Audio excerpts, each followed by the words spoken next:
A service of KIBMradio.com, the Internet's home for an all old-time radio.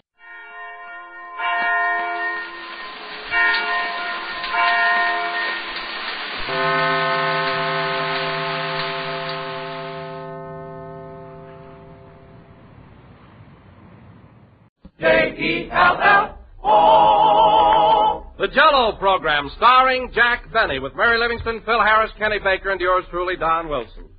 The orchestra opens the program with That's What We Do Over Here. The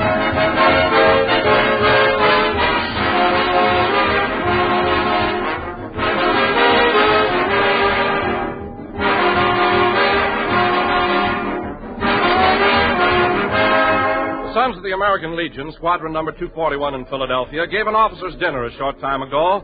And they sent us one of their menus. Well, here's what topped off the meal. Dessert a la Jack Benny. Yes, sir, you've guessed it. That was Jell-O. A swell combination of orange, lemon, and lime with that real extra-rich fruit flavor. And covered with whipped cream. Judging from the reports, it made a great hit. And after all, that's not so very surprising, because everybody enjoys those 6 delicious extra-rich flavors. As tempting and refreshing and satisfying as the real ripe fruit itself.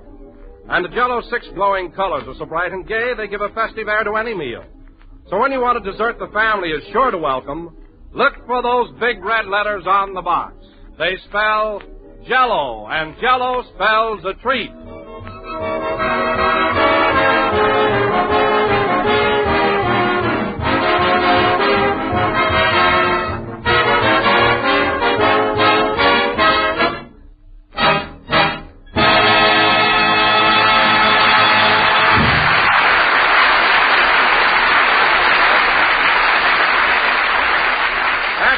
That's What We Do Over Here, played by the orchestra. And now, ladies and gentlemen, as you all know, Jack Benny and Phil Harris are busy working on a new Paramount picture, Man About Town, and will not be here today. So in the meantime, Kenny and I are going to carry on and try to entertain you with songs and jokes. And I'm sure that we'll all have a good time. Now, first, ladies and gentlemen, I got a sweet little headache. I was out late last night. I've been out celebrating since Joe Louis won that fight. Rochester. I got a sweet little headache. Rochester, cut that out. This dressing room is no place for a serenade. And furthermore, I wish you'd help me get dressed. I'm chilly standing here in my underwear. You shouldn't be. It's long enough. Rochester, the only reason I'm wearing this kind of underwear is to fill my legs out. So no comments. What are you going to wear today, boy? Well, the scene is a very formal dinner party in an English mansion. So, give me my full dress suit. The one you bought outright? Yes, the new one. Get it for me. I want to try it on. Okay, here's the pants. Hold steady, boy. Careful now. Don't get them wrinkled. I won't have time to get them pressed. There you are. Yeah. Say, these trousers are beautiful, aren't they? Yeah, but they're too long. Shall I roll them up, tuck them in, or snip them a little? Leave them alone. I'll pull them up. Let me try on the coat and see how that is. Here you are, boy. Thanks. Say, the coat's a little big, too. Mr. Benny, where are you? I'm right in here, Rochester. Don't get excited. Pull the collar down and give me some air. It'll be all right. Doggone it, I need a back collar button. I forgot to bring some. I'll go next door and borrow one from Phil Harris. Gee, here comes Claudette Colbert. Hello, Claudette. Who is it? Jack Benny, darn this suit. Well, here's Phil's dressing room. Look at that corny gold star on the door. How do you do, sir? Oh, pardon me, I've got the wrong room. I'm looking for Phil Harris. These are his quarters. Whom shall I say is calling, please? Jack Benny, I came to borrow a collar button. I'm very sorry, sir. I can't disturb Mr. Harris. He's in a mood.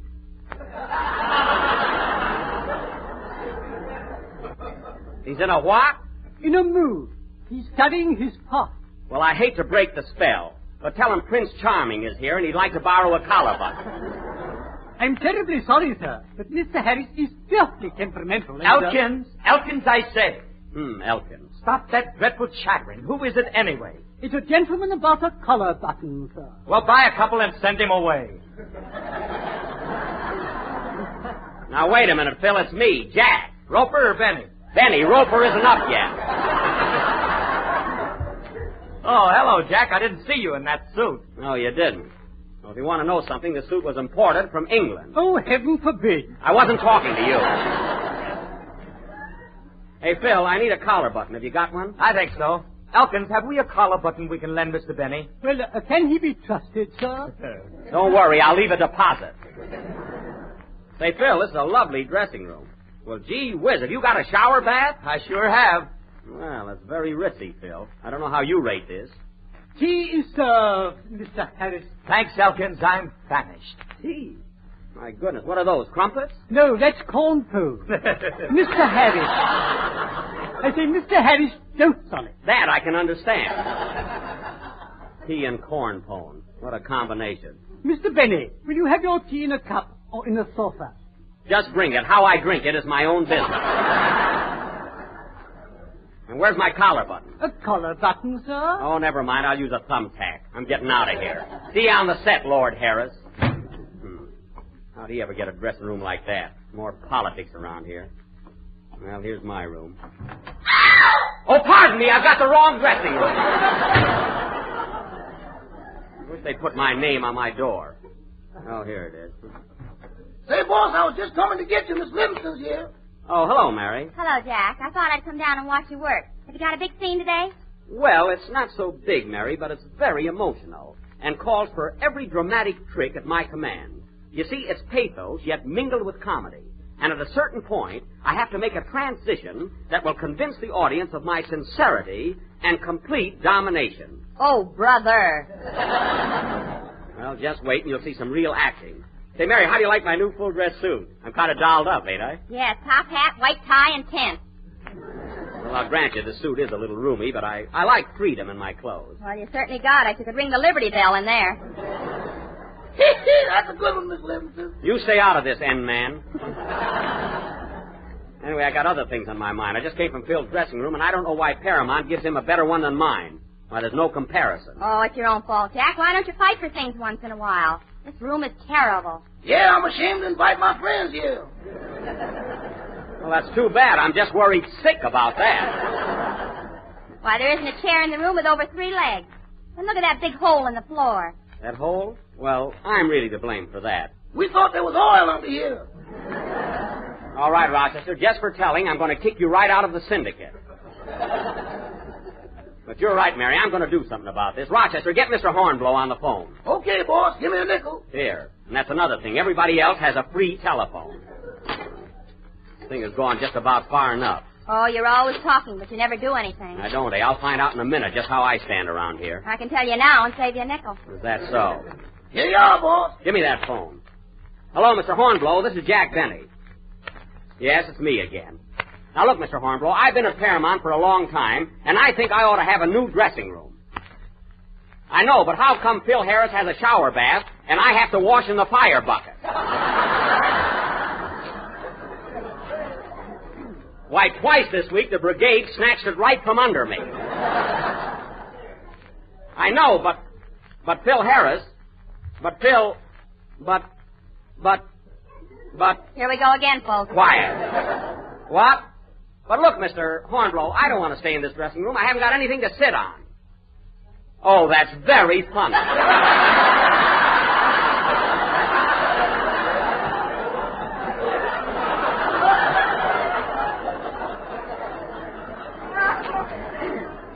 Now, look, Mr. Hornblow, here's what I want.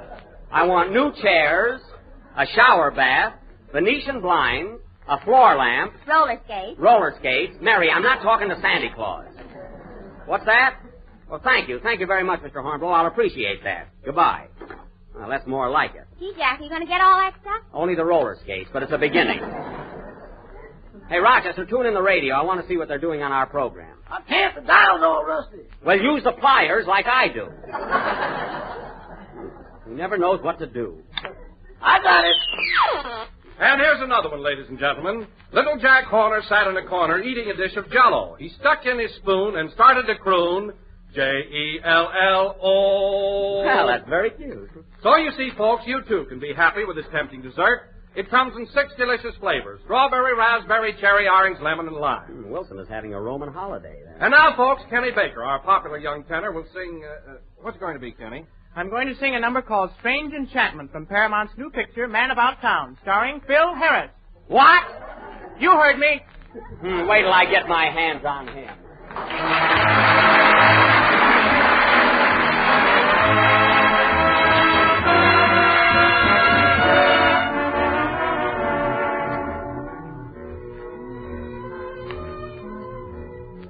Strange enchantment fills the moonrise. There's a breeze like sandalwood and wine. Strange enchantment lies in your eyes, saying, please, oh please, tonight be mine. When the moon has gone in the blue dawn, and we go wandering apart,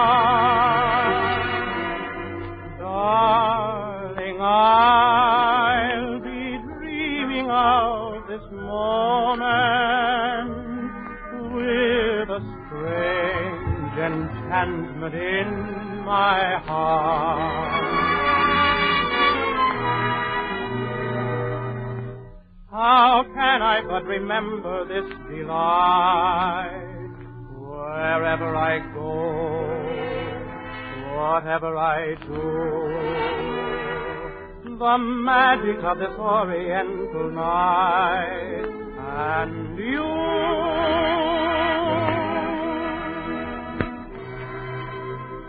strange enchantment fills the moonrise.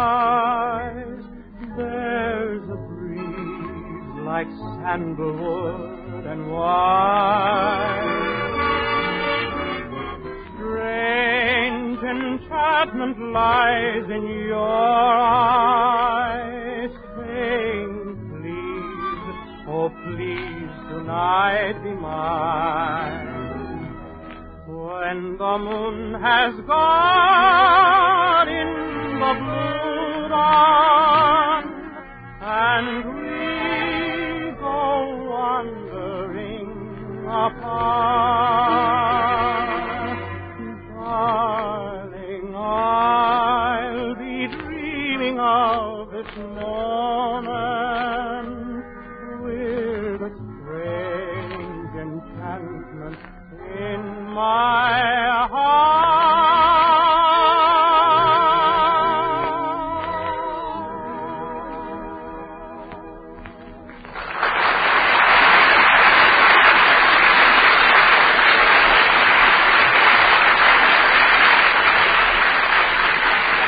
That was Strange Enchantment, sung by Kenny Baker. And now, ladies and gentlemen, we will have some more of my original nursery rhymes. Jack and Phil went up the hill to get a dish of Jell-O. Jack fell down and broke his crown, and Harris laughed like anything. Turn off the radio, Mary. Okay. Thinks he's cute. And I'm plenty burned up about Kenny Baker. Imagine him saying Man About Town starring Phil Harris. Phil must have put him up to that. Yeah. You know, Mary, it's disgusting the way Phil tries to steal every scene in the picture. He's always doing something to draw attention away from me. Well, you don't have to worry today with that suit you've got on. Yes, if I can remember to keep my head out. Starring Phil Harris. I'm starring in that picture with Dorothy Lamour. And another thing, if Phil doesn't stop telling Dorothy that I've got asthma, I'm going to have him thrown right off this lot. No kidding. Did he tell Dorothy you've got asthma? Yes. Now, every time I do a passionate love scene with her, she feels sorry for me. I'll get even with that guy. Hey, boss, here's your makeup man. My makeup man? Oh, yes. Hello, Twinkle. Hello, Mr. Binnie. Are we ready for our daily tussle with Father Time?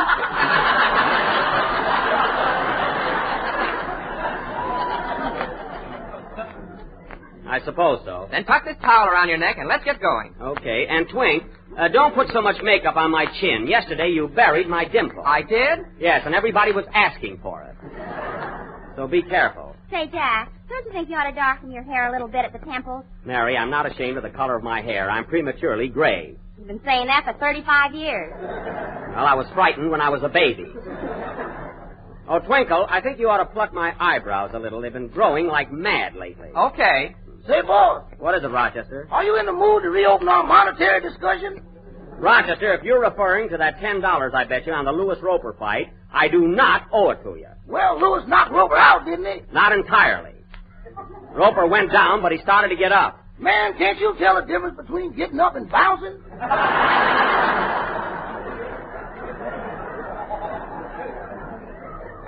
You can talk all you want, Rochester, but you're not getting the $10. Oh, why don't you pay him, Mr. Benny? You stay out of this. Who do you think you are, Chamberlain? Just keep making me up. That's all you're supposed to do. I never saw anybody like you, Jack. You're always welching on bets. I am not. Anyway, Rochester will get his $10. I'm going to buy him that new vacuum cleaner he wants. Who wants? You wants, and keep still. More arguments about money around here. Ow! Twinkle, watch those tweezers. You're awfully nervous today, aren't you? Well, you'd be nervous, too, if your wife had twins last night. Oh, well, that's marvelous. Congratulations. Oh, it was nothing.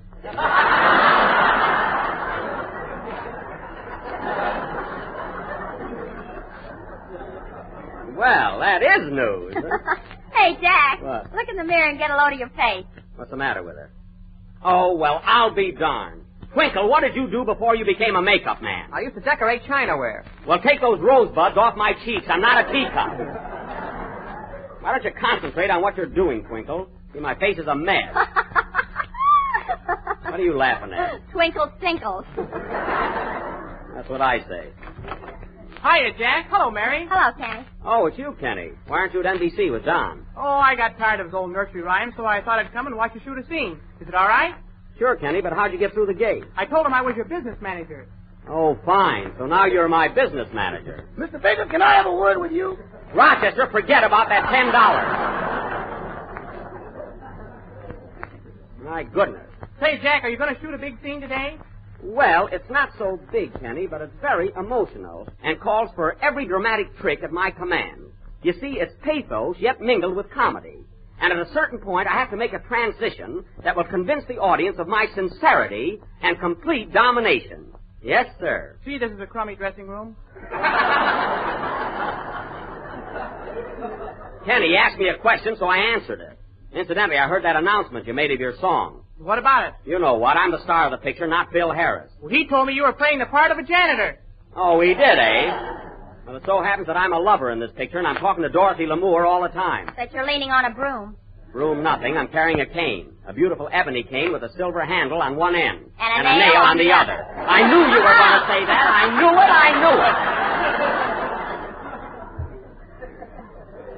it. A janitor, eh?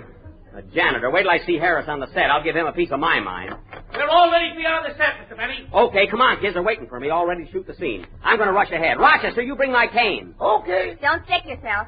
See you on the set, kids. Shall I bring the dustpan? That belongs here. I'm not a janitor. So long. Gee, I hope I'm not late.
Jack, there's Phil. Oh, yes. Hey, pretty boy, I want to see you a minute. What's on your mind, Droopy? Listen, Phil, did you tell Kenny that I was playing the part of a janitor in this picture? Yeah, but I just did that for a rib. That's all I want to know. You and I are through, Phil. I don't want to talk to you again. Now, wait a minute, Jack. It was just a gag. Who'd ever believe you were playing the part of a janitor? Plenty of people. From now on, we're no longer friends. Come on, Mary. I want to talk to Mr. Sandrich, the director. Where's Kenny? Over there on Dorothy Lamour's lap. Oh, yeah. And there's Edward Arnold. Now, look, there's Binnie Barnes, too. She's beautiful, isn't she? Oh, you think every blonde is beautiful. I do not. Name one. Nelsonetti. So there. Blonde if I ever saw one. Anyway, I think Binnie Barnes is simply gorgeous. Hello, Binnie. Hello, Binnie. Gee, very witty, too. Hey, Rochester! Rochester! Quiet on the set. That assistant director's always showing off. You can't even say boo around here. Boo. Hey, you quiet. See? What a fresh guy. Did you call me, boss? Yes, where were you? I was over in the corner acclimating Mr. Harrison's butler. I'm teaching him Central Avenue ping pong. Rochester, I told you not to bring those dice to this studio. Now throw them out. Not unless somebody pays me. Don't be so stubborn. Hey, Jack, look at Kenny. Where? Now he's on Binnie Barnes' lap. Yeah, that kid sure gets around. Kenny, come here. Okay. Hey, you quiet on the set. Darn that guy. Look, Mary, here comes Mark Sandrich, the director. Hello, Jack. Hello, Mr. Sandrich. Say, I'd like you to meet Mary Livingston. Oh, how do you do, Miss Livingston? I'm glad to see you. Then why don't you smile? Mary. Mr. Sandrich, this is Kenny Baker. Hello. Well, young man, are you having a good time here on the set? Am I? I'm going to my third lap now. You'll stay right here with us. Well, Jack, we're about ready to rehearse the scene in Lady Trumley's drawing room. Oh, then Miss Barnes and Miss Lamour aren't working today, huh? No, they just came for the laugh. Oh. And incidentally, Jack, when you shoot the scene today, don't look right into the camera. You're not posing for a tintype. Okay, I'll be careful. Well, let's get started. Lady Trumley, Theodore, and Milford. Mary, Phil is Theodore and I'm Milford. I got a better name than he did.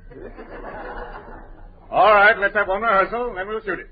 Why rehearse? I know my part. Quiet on the set. Oh, shut up. That guy drives me nuts. Tired. Now, Lady Trumley, you sit here on the divan. Yes, sir. And Theodore, you sit beside her. Okay, pal. Pal. You hear that, Mary? And Milford, you sit over there on the ashtray. Fine. I'll look like a Rube Goldberg cartoon. Great place to sit. All right, let's start the scene. Everybody ready? I'm ready. Let's go. Take it, Phil. You have a lovely place here, Lady Trumley. Oh, I'm glad you like it, Theodore. You know, Reggie used to visit here quite often. Ah, good old Reggie. I say, is he still at Monte Carlo? No, he's been at Biarritz since he and Evelyn split up. Split up? My word. But then Reggie always was a bounder. No, I think it was Evelyn's fault. She's a terribly stuffy person. Nonsense, my dear. Reggie's a cad, and you know it. Oh, how could you say that? Well, Reggie has been terribly abused. Don't you think so, Milford? You said it, sister. Stop it! All right, what's the matter? Jack, you don't call a title English lady sister. You just have 3 words. You said it. Gee, Mr. Sanders, I was just trying to make it more emphatic, that's all. Well, don't be adding to your part. Film doesn't grow on bushes, you know. Oh, all right. Now let's take it once more. And Theodore, I think it'd be a little better if you defend Reggie instead of Lady Trumley. It's more believable that way. Okay, Mark. Say, why can't I defend Reggie? Quiet on the set. Oh, shush!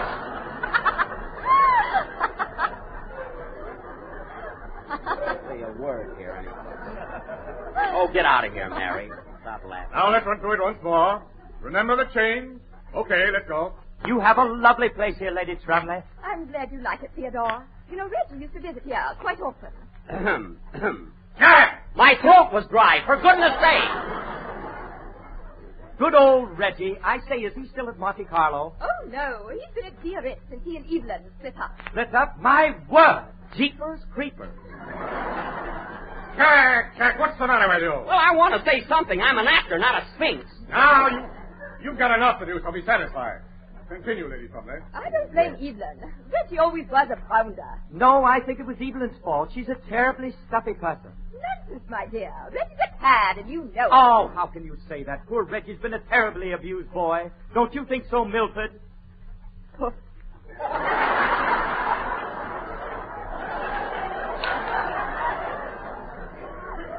Don't you think so, Milford? Yeah. For heaven's sake, Jack, why don't you answer, Phil? We're not speaking, that's why. Jack, we're trying to make a picture. I can't be annoyed with your personal affairs. Well, I can't be annoyed with answering Phil Harris. Whose picture is this, anyway? Quiet on the stand. Oh, yeah? Well, I'm going to punch you right in the nose. You would, you brute. Fine cooperation I'm getting on this picture. Come on, Mary, I'm going home. Now, wait a minute, Jack. Don't get excited. Excited? Now, look, Mr. Sandrich. I've been studying this scene for days. I know it isn't a big part, but it's very emotional. It calls for every dramatic trick I know. You see, it's pathos, yet mingled with comedy. And at a certain point, I must make a transition that will convince the audience of my sincerity and complete domination. Now, if you think you can get somebody else to do that, go ahead and get Barrymore. I'm leaving. Rochester, give me my top hat and cane. Sorry, boss, the dice were against me. Oh, that's all I need. You said it. That's my line. Come on, let's get out of here. Quiet on the stand. Oh, nuts!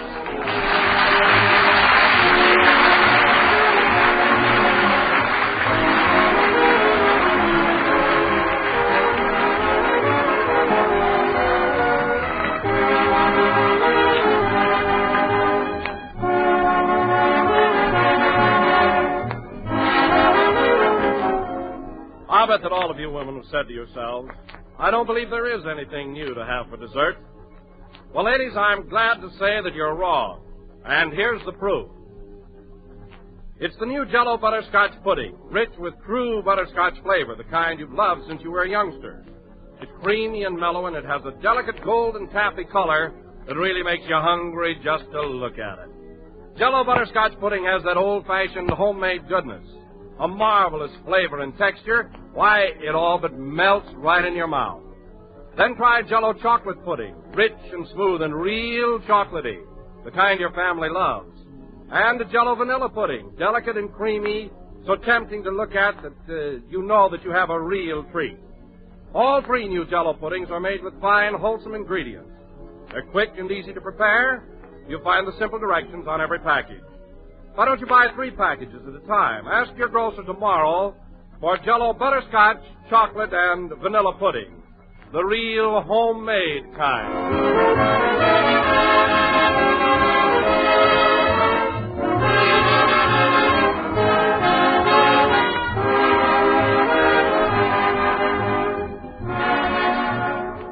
This is the last number of the 30th program in the new Jell-O series, and we will be with you again next Sunday night. But I'd like to announce, folks, that daylight saving time goes into effect over some of these stations next week. So if your community is affected, don't forget the change. Say, Jack, what's daylight saving time? Well, you see, Mary. I know. It's pathos yet mingled with comedy and calls for every dramatic trick at your command. That's not it at all. Good night, folks.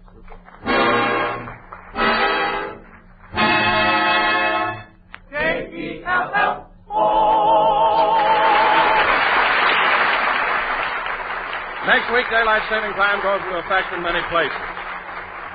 With this result, there will be a change in time for this program on some of these same stations. Consult your local newspaper for the time on your station. Kenny Baker appears on the Jell-O program through courtesy of Mervyn and Roy Productions. The part of Mark Sandrich was played tonight by Russell Hicks. This is the National Broadcasting Company.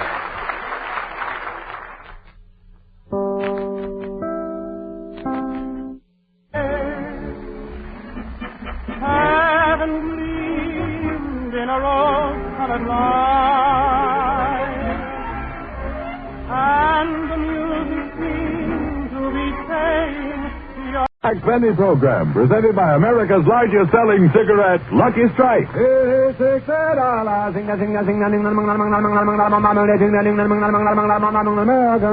Lucky Strike.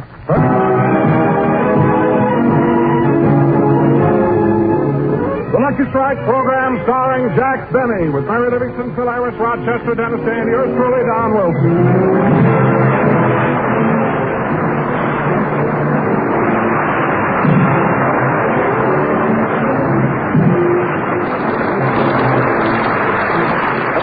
Ladies and gentlemen, let's go out to Jack Binnie's home in Beverly Hills. It's morning, and Rochester is in the kitchen. look what time it is. I better start getting Mr. Berry's breakfast ready. Now, let's see. I think I'll give him some ham and waffles. He's crazy about ham and waffles. We're out of ham. And I had the last 6 waffles. Let's see, what else? Oh, I know. I'll fix him a plate of bacon and eggs with French fried potatoes. Uh-oh, can't do that. I had the eggs. Come to think of it, I had the bacon and potatoes, too. Well, I better take a look in the refrigerator again. I wish the boss would buy a refrigerator with electric light in it. This candle keeps melting the ice cubes.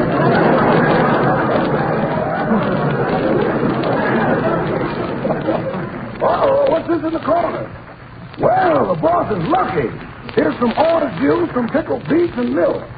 I'll pour the milk over the beets. If he eats without his glasses, he'll think there's strawberries and cream. Well, breakfast is ready. I'll put it on this tray and take it up to him. Better take in the morning paper, too.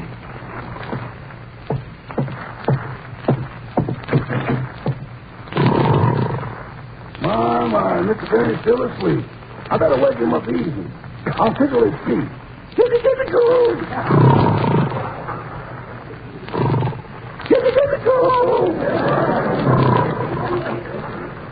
He doesn't feel it at all. Better I'll take off his socks.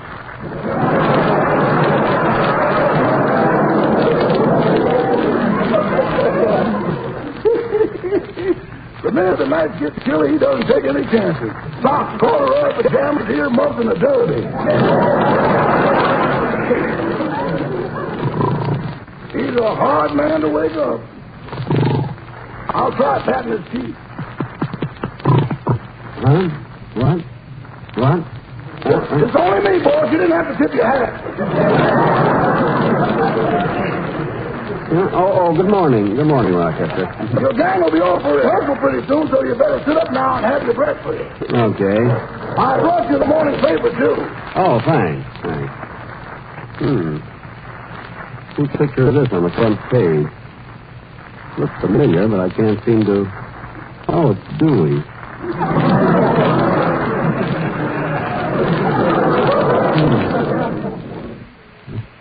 Picture, smiling.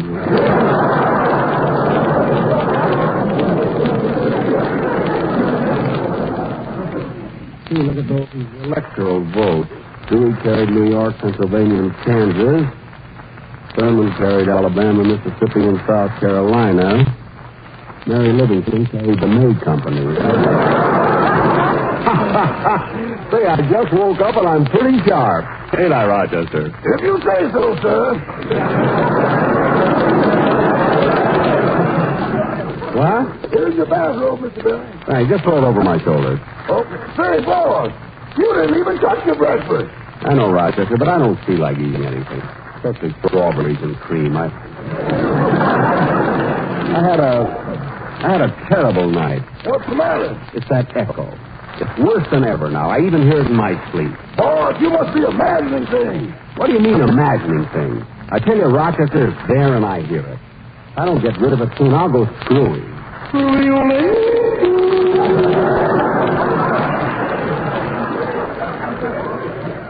Rochester. I know, boss. You heard the echo again. Say, how'd you know? When you jumped in the air, your socks changed feet. Roger, stop kidding about things like that. Oh, Jack, where are you? See, Miss Livingston's here already. Well, I can rehearse in my bathrobe. Coming, Mary. Hello, Mary. Hello, Jack. Am I the first one here? Yeah. You don't mind if I rehearse in my robe, do you? No, but take off that derby. You look like a plumber's friend.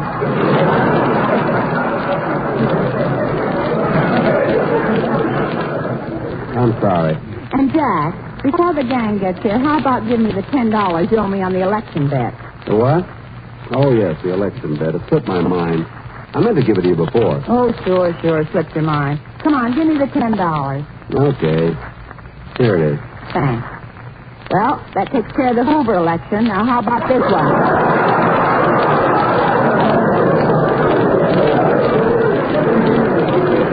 Now, wait a minute, Mary. You can't hold me to that one. He wasn't even on the ballot. What was under the Clemson. You bet that Fred Allen would carry the corn bell. They should have. It's been carrying him for the last 10 years. What a program Fred Allen's got. No jokes and double indemnity. Oh, I don't know, Jack. I think that his program is great this year. Fred Allen is very funny. He is, eh? Yeah, he's improved a lot since my mother started writing for him. Oh, your mother isn't with Bob Hope anymore, huh? Incidentally, Mary, I'm kind of excited. You know, I'm going to be a guest on Bob's program next Tuesday night. Bob's having you on his program? Why? Why?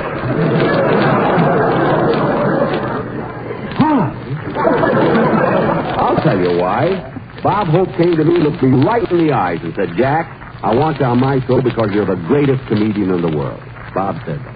He said you're the most versatile, the most talented, the cleverest, the wittiest, the most sophisticated, subtle, suave, and the way you put over a joke proves that you're a master in the art of humor. How much is he paying you? He said $5,000, but how can you believe a man that can lie like that? Oh, well, we'll come to some kind of an agreement. Yeah, he'll probably give you a bar of swan soap. I hope not. I'll have to break it in two and give my agent half. Anyway, Mary, what's that? What? Oh, my goodness, it's Dennis. Dennis, what's the matter? April Fool.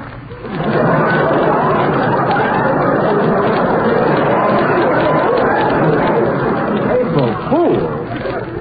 Why, you silly kid, this is no time of year to fool people. Truman did it.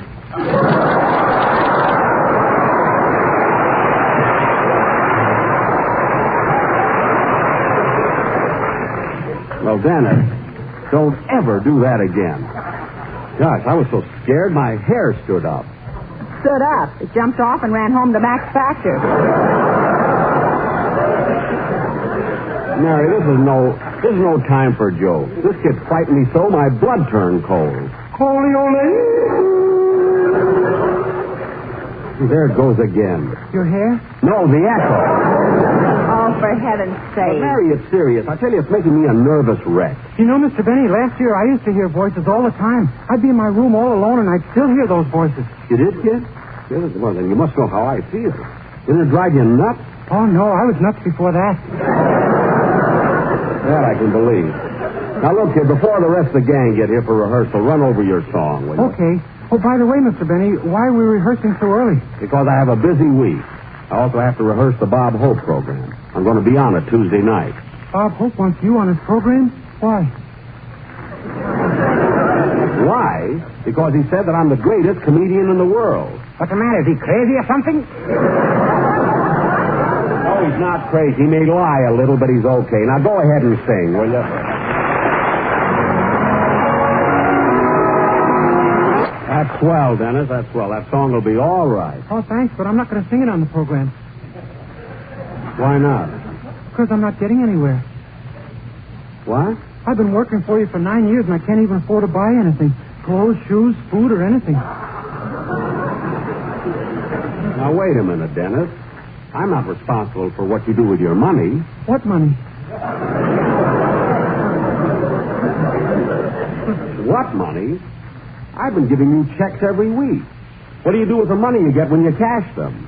Oh, cash them.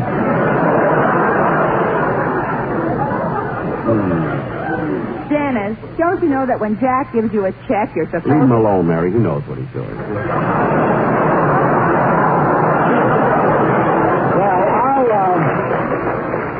I'll get the scripts ready, and then...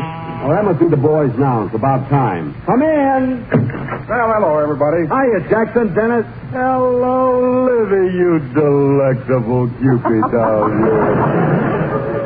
Well, if it isn't little old Phil Harris, the breast that made Milwaukee famous. Now, look, Don, you too, Phil. Look, when I call a rehearsal for a certain time, I expect you to be here. Wait a minute, Jackson. What's your rush? Take it easy. Relax. You'll have a show Sunday. What? And suppose you do have a lousy one. Nobody's going to turn off the radio. I come on right after you. Phil. You got better insurance than Fred Allen. Phil. Pencil head.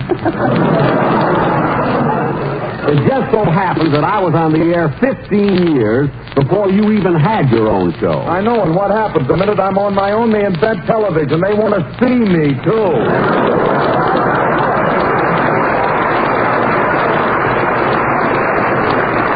Television? Look, Dad, you better iron out those wrinkles if you want to stick around. What? Them blue eyes ain't going to do it alone. Well, Phil, I'll admit one thing. You're a natural for television. The screen is square. Your head will fit right in there.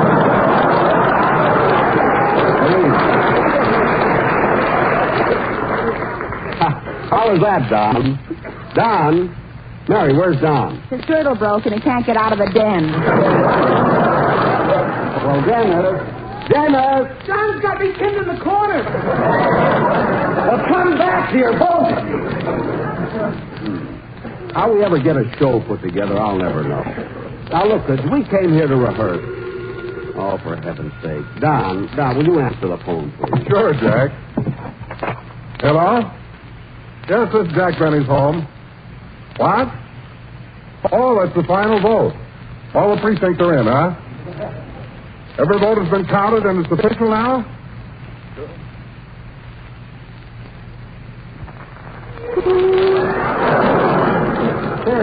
There it is again. The echo. Now, you're all here in this room. I know you heard. I did. Neither did I. Who heard it? Kid, you're sure you're not ribbing me, are you? No. We just don't hear it. Well, I hear it. I got to do something. I even hear it in my sleep. Well, Jack, why don't you do like I asked you to? I've been asking you for 3 weeks to go to a psychiatrist. Yeah, I guess you're right, Mary. I'll have to go to some doctor. Well, I know a wonderful psychiatrist. Why don't you let me take you there? Okay, Mary, the quicker the better. But what about the rehearsal? Oh, we can rehearse tonight. All right. We'll rehearse tonight, kid. Come on, Mary, let's go.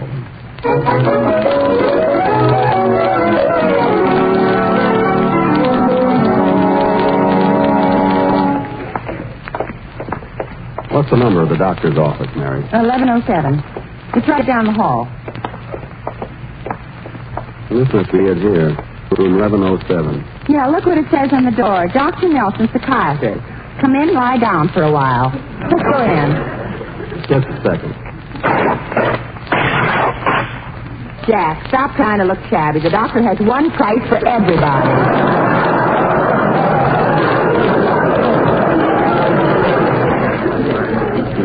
I'll have to pin my sleeve back on. Oh, well, let's go in. Yes? Nurse, I'd like to see Dr. Nelson. Very well, in just a few minutes. But first I'll have to have some information about you. Well, my name... Oh, just a second, sir. I have to write this down. I want to get a pencil. There. Now, your name? Jack Benny. Occupation? A radio comedian. Are you currently employed?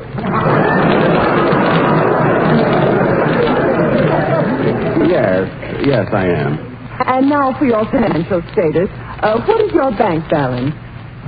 Well...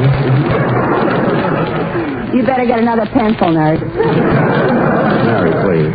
We'll go on to the next question. How tall are you? 5'11". Your weight? 165. Your eyes? Well, they're blue, aren't they? Bluer than the lips of a schoolboy at 40 below.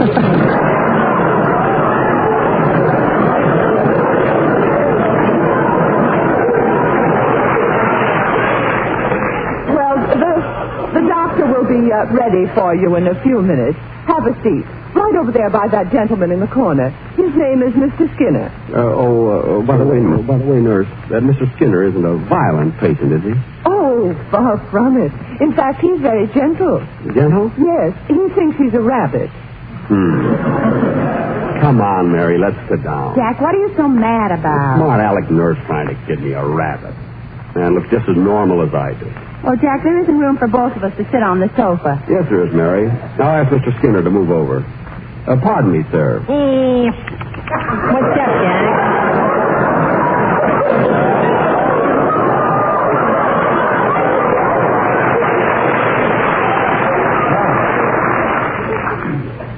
you hear that, Mary? What's up, Doc? You really do think you're a rabbit, huh? Yeah, but Dr. Nelson has helped me a lot. He has? What is his treatment? Oh, he uses applied psychology. He tries to make me think I'm something else. Right now, he's trying to convince me I'm a pig. A pig? That's all, folks. Oh. Hey, Mary. Yes, Jack. No, it's a shame this guy is crazy. He's almost as talented as Mel Blanc. Hey, Bud. Yes, Mr. Skinner. I told you all about myself. Now, what are you here for? Oh, it's really nothing very serious. It's just something that bothers me. You see, I'm a comedian. Oh, on the stage? No, radio. Radio lady. There it goes again. Mary, you heard it that time, didn't you? No, Jack, I didn't hear a thing, and calm down. But there was an echo. Nurse, you heard it, didn't you, Nurse? Well, no, I'm sorry. Mr. Skinner, where are you going? I'm getting out of here. This guy's nuts.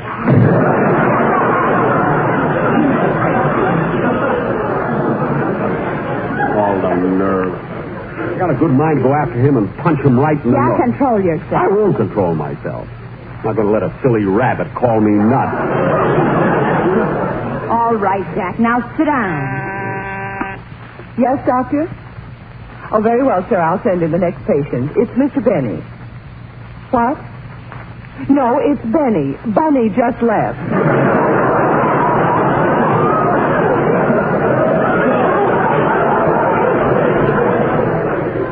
Yes, sir. Go right in, Miss Binnie. Okay. You wait here for me, Mary. All right, Jack, and don't be nervous. Oh, Mr. Binnie. Yes? The doctor may want to examine your head. Take off your derby. Thanks.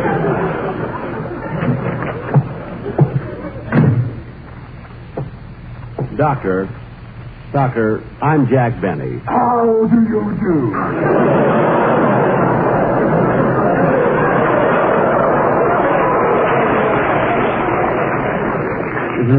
And now what can I do for you? Well, Doctor, I hear echoes that no one else seems to hear. Echoes? How long have you suffered from this delusion? Oh, for several weeks. Uh-huh. And tell me, how old are you, Mr. Binnie? 39. 39. How long have you suffered from that delusion? It's no delusion. I'm only 39. And what kind of a psychiatrist are you anyway? Instead of a couch in here, you've got a double bed. Certainly. I like to lie down, too. Oh. And now, Mr. Binnie, do you have any idea of when this echo first started bothering you? Yeah, see, this summer I was in Europe. I went to Switzerland, and I heard some Swiss yodelers, and ever since then an echo has followed me. Very interesting. Now, does this echo repeat everything you say? Well, not everything. It usually happens on words that end in O. You mean words like folio? Yes, in fact, it happened once on that very word, folio. Folio. There it is. There it is, Doctor. You heard it, Doctor. There it is. You must have heard it. There's no echo, Mr. Binnie. Now, calm down and we'll get to the cause of your neurosis. Gee, I hope you can. Let's get started with the treatment. Just a moment. I want to look in the next room and see how another one of my patients is getting along. 1 and 1 is 2. 2 and 2 is 4. 1 and 2 is 3. 3 and 3 is 6. Who is that? Mr. Gallup.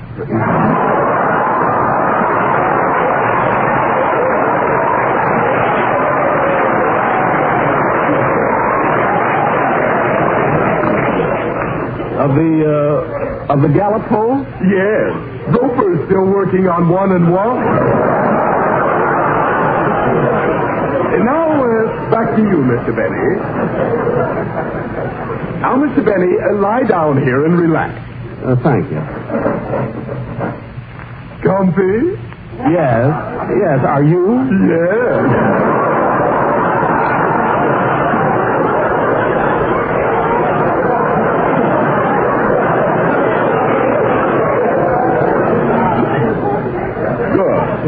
And now we'll start with the color association test. Now, I'm going to name a color, and as quick as you can, you tell me exactly what comes into your mind. Ready? Yes. Black. White. Blue. Red. Orange. Yellow. Green. Money.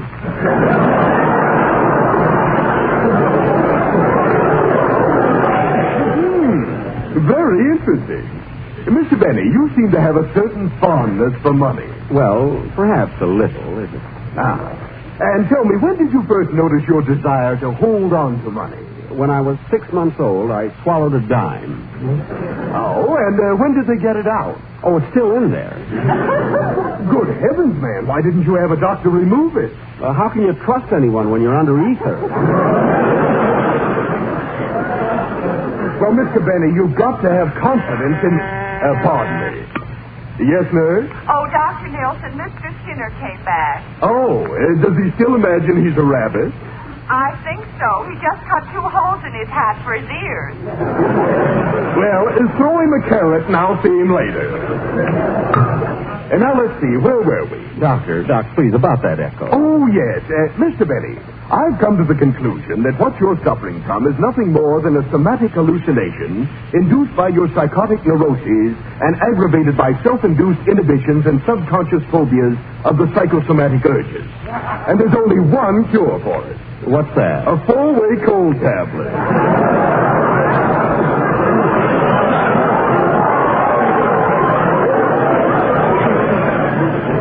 A cold tablet? Doctor, I'm all confused. Well, in simple language, Mr. Benny, when you first heard those yodelers in Switzerland, they created a great impression on you. And now, when you think you hear these echoes, it's nothing more than a thought desire to return to the scene of a happy experience. Oh. Well, what do you think I ought to do about it? Well, stop working so hard. Take a vacation. Get away from Hollywood. But where can I go? Why don't you try Sun Valley? In Idaho? Well, I've always wanted to go there. Just a minute, Mr. Benny. Huh? Didn't you hear that echo?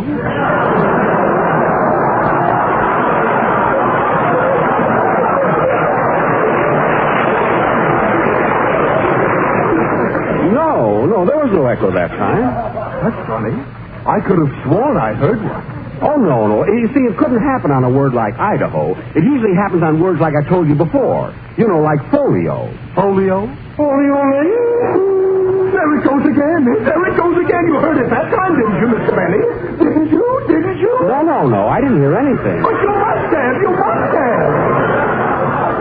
Calm down, Mr. Nelson. There's no echo now. As you explained, it was just a figment of my imagination. Then why am I hearing it? I don't give a hoot about Switzerland. Well, thanks for helping me, Doctor. I feel a lot better. Oh, wait a minute. Don't leave me now. Don't go. Don't go, Leone. There it is again. I don't want to be alone with that thing. Mr. Benny. What's wrong with that, Doctor? Oh, well, I better get out of here. Oh, there's Mary sitting in the corner. Mary, I'm all cured. And it was the simplest thing in the world. The doctor talked to me for a few minutes, and then Mary, what's the matter? Mary. Yeah. What's up, Doc? Oh, why did I let you stay here with Mr. Skinner? Come on, Mary, stop pushing your nose, and let's go.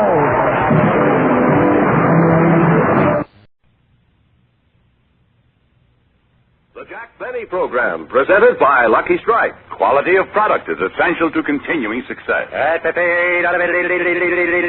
Front page news.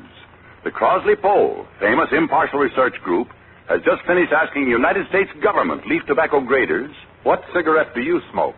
More named Lucky Strike than any other brand. Yes, United States government tobacco experts name Lucky Strike first choice. Lucky Strike first choice. This same impartial Crosley poll also proves Lucky's first choice with independent tobacco buyers, auctioneers, and warehousemen. And when these tobacco experts choose Lucky's, then you know. LSMFT. Lucky Strike means fine tobacco. And in a cigarette, it's the tobacco that counts. United States government tobacco experts name Lucky Strike first choice. Lucky Strike first choice. So for your own real, deep-down smoking enjoyment, smoke the smoke tobacco expert smoke, Lucky Strike. So round, so firm, so fully packed, so free and easy on the draw.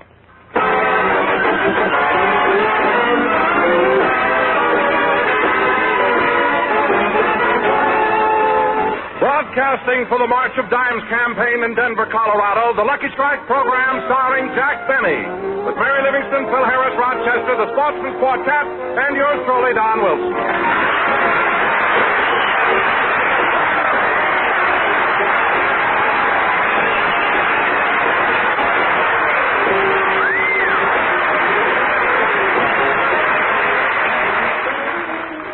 And now, ladies and gentlemen, we bring you the star of our show. A man who is loved and admired by millions. Not only a good fellow, but a great artist. And here I am, Don Wilson.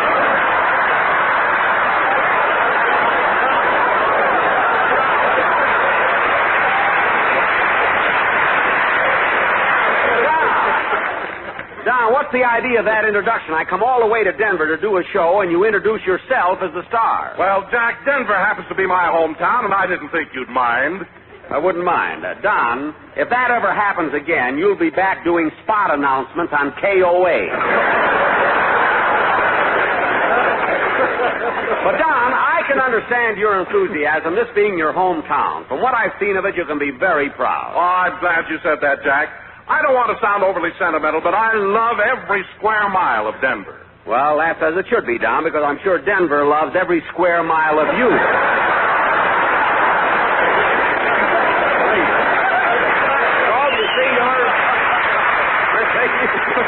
So you're even. Well, now, there you go again, Jack, making jokes about my size.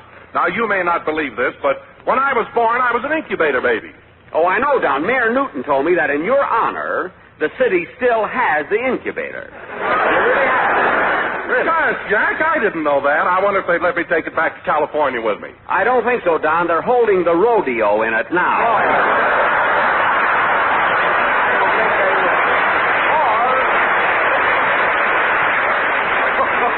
Or rodeo, as they call it in Anaheim, Azusa, and Cucamonga.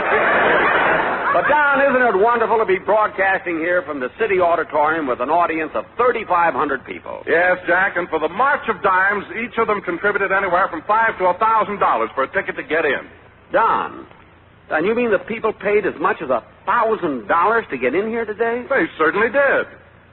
Gosh, if I'd have known that, I'd have raised the price of the popcorn in the lobby. I could have gotten $10 a pop. But anyway, oh, hello, Mary. Hello, Jack.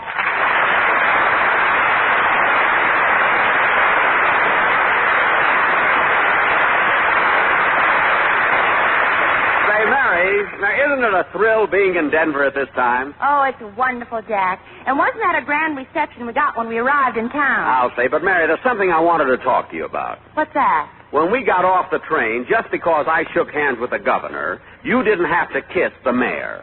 You see? You say hello your way, I'll say hello mine. All right. What's done is done. But remember, when we leave, things are going to be different. You understand? Okay, I'll shake hands with the governor and you kiss the mayor.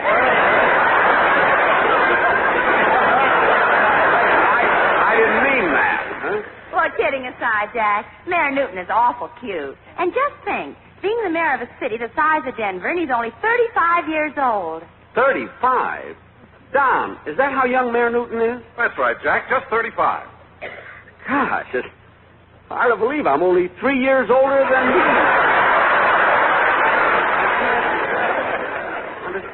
Jack. What? We were talking about the mayor, not the governor. Oh.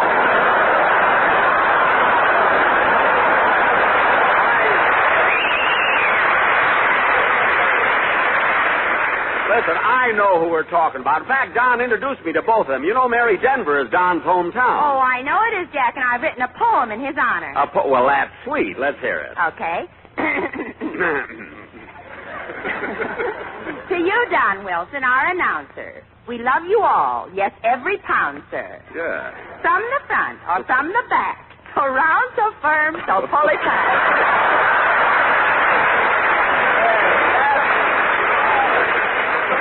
That's very good, Mary, very good. Of course, I've had so much fun here in Denver, I think everything is good. I certainly had a thrill last night at the stock show when I auctioned off a prize steer. And, Mary, you wouldn't believe it, but that steer weighed 2,000 pounds. I never thought that... I never Jack. thought... What? How much did you say that stair weighed? 2,000 pounds. That's a lot of bull. That was pretty good, huh, Jack? Don, how could you possibly pull such an old corny joke? That's a lot of bull. You ought to be ashamed of yourself. Jack, is that an old joke? Oh, Mary, a long time ago when I was in vaudeville, I sent one of my old suits to a rescue mission, and that joke was in the pocket. Really. But, Jack, 2 weeks ago I heard that same joke on Fred Allen's program. How do you like that? He's worn out the suit, but he's still using the joke. I was a little nervous there. You'll excuse me. You know, well, I'm in a strange town. Now, Don, what I said still goes. I don't want any more of those corny... Okay, girls, throw away your lassos and don't you miss, because who hog ties me first gets a great big kiss. Lay it on me with that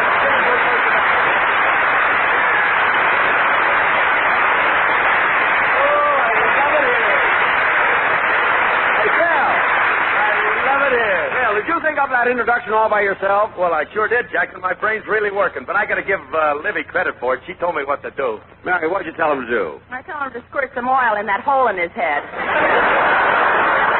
Good.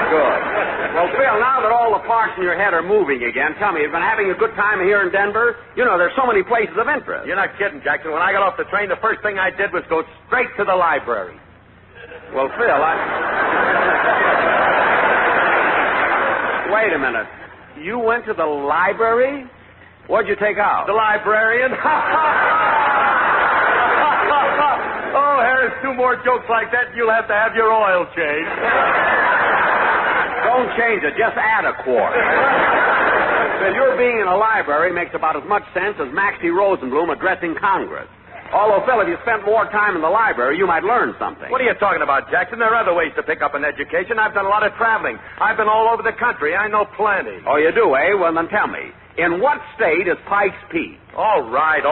So you picked the one thing I don't know. I thought so. Phil, I'll make it simpler. What city is the capital of Colorado? Well, Look. In what state is Colorado Springs? Oh, Jack, let him alone. Wait a minute, Mary. Watch this. Phil, how many pool rooms are there in Colorado? 297.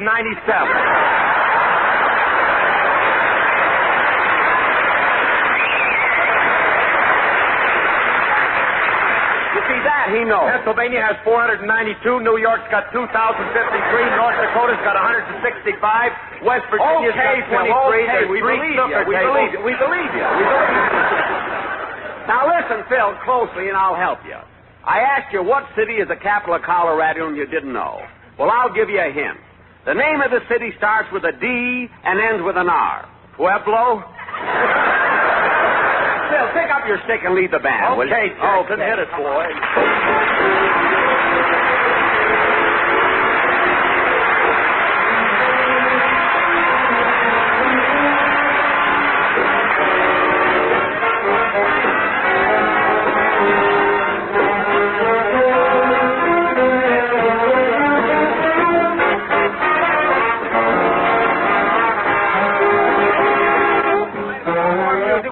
No more music. We haven't got time. No more music. We haven't got to. We're running way over now. That was Your Guess Is As Good As Mine, played by Phil Harris, and he makes you want to go to Leadville Orchestra. And now, folks, wait a minute, Jackson, wait a minute. I wish you wouldn't make no tracks about the band.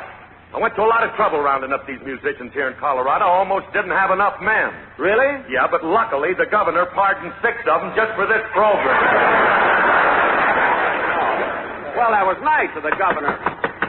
Come in. Yes? Is this the Jack Benny program? Well, come right in. Gee, I'm glad to see you. Have a chair. I have a telegram for Jack Benny. Take it, Mary. Thank you, son. Phil, why'd you make such a fuss over the kid? He's only a messenger boy. I thought it was Mayor Newton.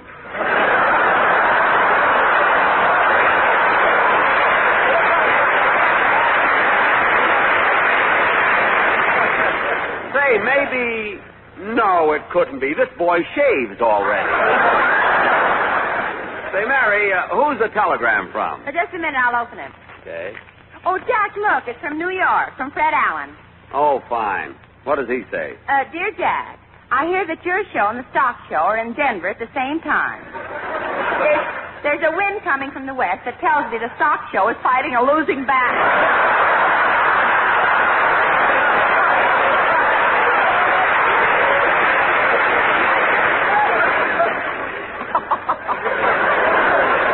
Like that. There's a P.S. A P.S. on a telegram? I saw pictures of you in the current issue of Liberty magazine. To paraphrase Patrick Henry, don't give me liberty, give me death. Thinks he's so smart. Say, Jack, I saw those pictures in Liberty magazine. I read the article, too. So did I, Jack. You know, I haven't seen it yet. Mary, do I look good in the picture? Oh, Jack, you look wonderful. Thank heaven. And Lady Esther. Now, wait a minute, Mary. You know Come on, Jackson, come on. Let's hurry up and finish this clam bake. I want to leave for home as soon as this show's over. Why, Phil, what's the big hurry? Are you kidding? While I'm here in Denver, Robert Taylor's going to be a guest star on my program back in Hollywood. Just think of it. Robert Taylor with Alice. Why, Phil, don't tell me you're jealous. Certainly I'm jealous. Robert Taylor's a big husky guy with dimples in his cheeks, beautiful wavy hair, and a gorgeous smile. He's almost as pretty as I am. What? And if he can sing That's What I Like About the South, I'm dead. Oh, Phil, I wouldn't worry about Robert Taylor. He's a dope. He doesn't even know that Pueblo is the capital of Colorado. Well, if he thinks I'm going to tell him, he's crazy. Certainly. So believe me, Phil, you have nothing. Hey, what's that? Hello, partner. Yippee!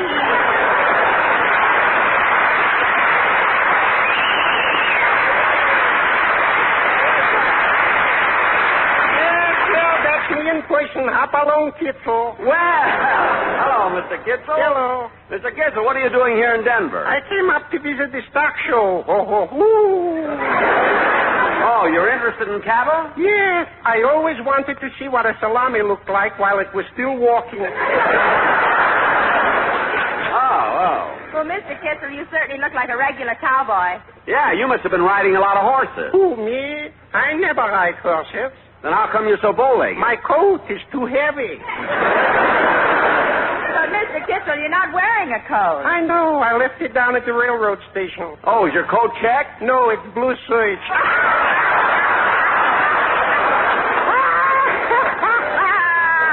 Oh, Mr. Bennett, that's a joke I heard on the radio program. I know. It was on last Sunday's Lucky Strike program. You listen to it, too? Yes, whenever I get a chance. Well, tell me, Mr. Kitzel, do you like this part of the country? Oh, yes, I do. You know, I even own a big ranch here, 1,700 acres. No kidding. Yes, and I'm protecting it all myself from cattle rustlers. All day long, I'm walking around carrying my trusty 88 revolver. 88? Don't you mean 44? Why be half safe? I see what you mean, huh? Well, goodbye, partner. Regan, I got to be running along. Goodbye, Mr. Kitzel. I got the jingle jingle.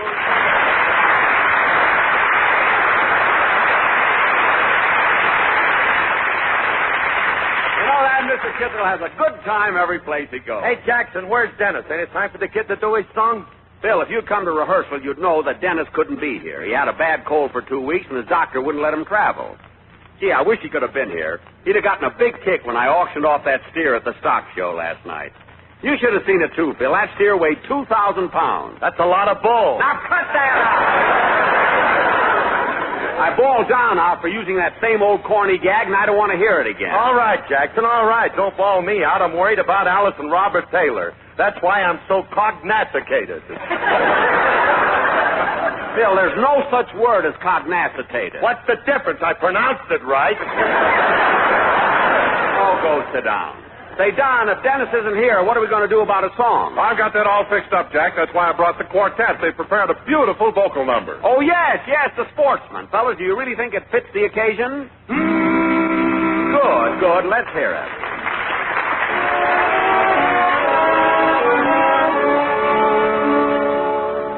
Oh, give the buffalo roam, where every boom and speedy Rick play, where all you can hear is that fine auctioneer, and they smoke lucky strike all the day. Home, home on the range, where my branding iron I'll never change. On each steer you will see an LSNSE.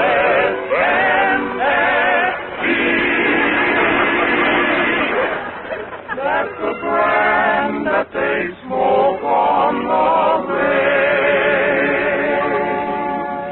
LSMSE, where quality of product is essential to continuing success.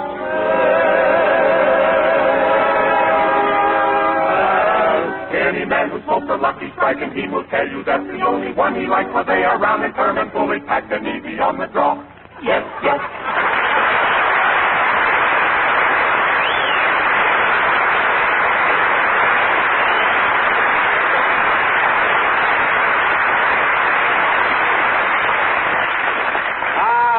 Very good, Don, very good. I didn't expect the boys to go into a commercial, but I forgive them from the bottom of my bread and butter. Now, kids, since this particular broadcast is so important, I do think we ought to, excuse me, come in. How do you do, Mr. Binnie? Well, it's Governor Lee now of Colorado.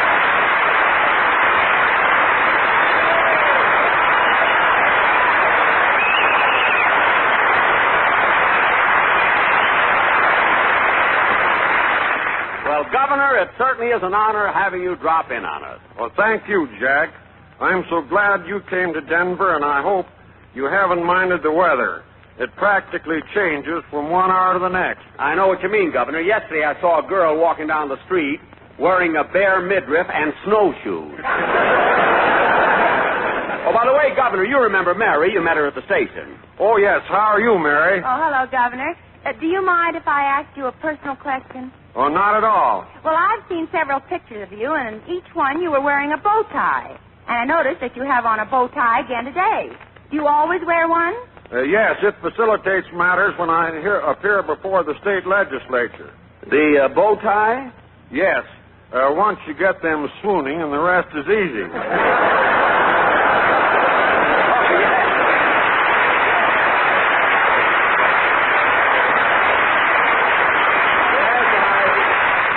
I believe I understand.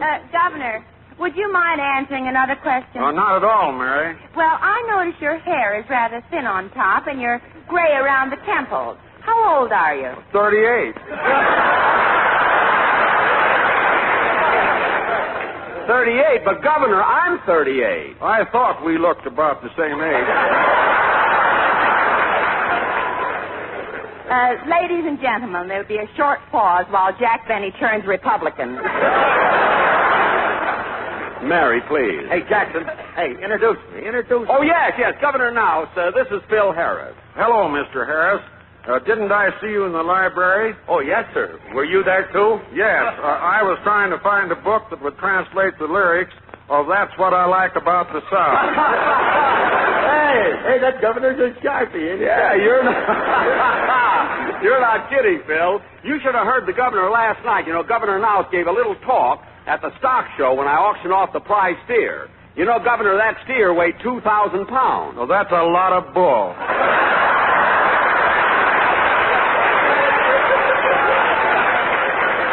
Hey, did you hear that joke, kid? What a sense of humor. Mary, he's the governor. What a terrific gag. Oh, Jack, I shouldn't have pulled such a corny joke. Corny? Governor, it was sensational. It was not only clever, but it had just the right touch of subtlety. Now, tell me, Governor, have you ever thought of doing any writing? No, Jack, I haven't. You see, the affairs of state keep me quite busy. Most of my writing is confined to official correspondence and personal letters. Oh. Which reminds me, you didn't answer a letter I sent you 2 years ago. Yeah, it's funny. I should remember receiving a letter from you. What was in it? I mean, how did it go? It started out, I can't stand Jack Benny because. Oh, the contest, of course. Oh, the contest. Well, I'm sorry that you didn't win the prize. Oh, that's all right, Jack. Because of that letter, I was elected governor of Colorado.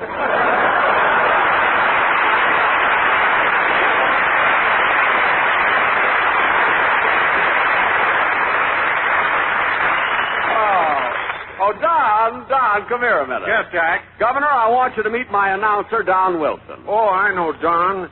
He's one of our native tongues. Oh, Governor, just a minute, Governor. Look at the script. That's son. Look at Wilson, and that's tongue. Oh, I get it. Hello, Don. Well, hello, Governor. Well, Governor, I'm awfully happy you dropped in, and if there's anything you want me to do while I'm in Denver, just mention it. Right there at the bottom of the page, Governor. It's all right. Well, Jack, there's one thing I'd really like to have you do. I'd be just as nervous if I was governor.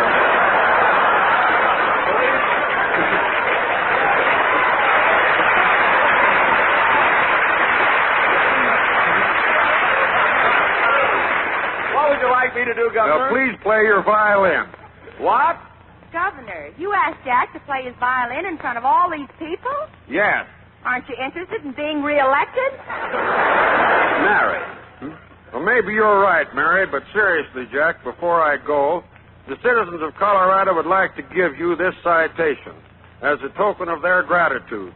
It says, in appreciation to Jack Benny for coming to Denver and launching the 1948 March of Dimes campaign.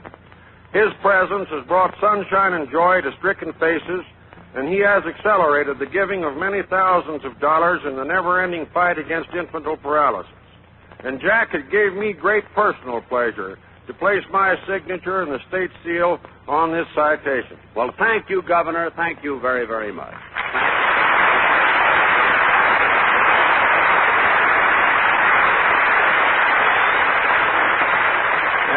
And if you'll notice, Jack, there's a real dime on that citation. I noticed that right away. And Jack, you might be interested to know that this coin is the first one of a new series.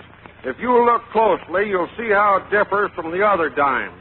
Let me see. Well, what do you know? E pluribus Benny. Well, thank you, Governor. It's been a great pleasure coming up to Colorado for this campaign.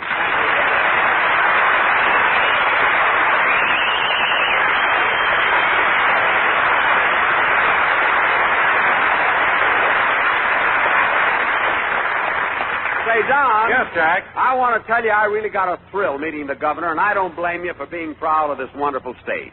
This trip has been one of the most... Oh, there's the telephone. I'll get it. Hello? Hello, Mr. Benny. This is Rochester.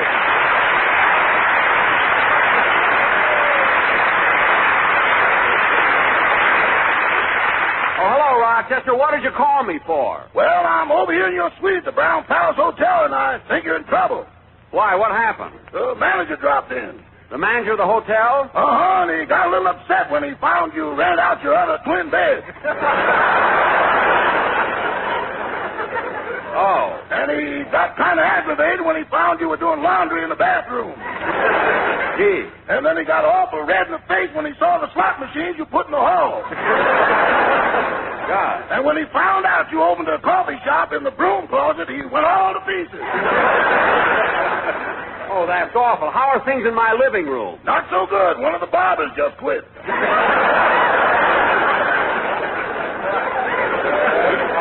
Well, have one of my writers take over his chair. Yes, sir. Goodbye. Goodbye. Oh, say, boss. Now what? Can I have the night off? Some friends here in Denver are giving me a birthday party. Wait a minute, Rochester. I thought your birthday was in April. That's in Los Angeles. Oh. In Chicago, my birthday's in June. I see, but your real birthday is today. Yes, sir. How old are you? 38.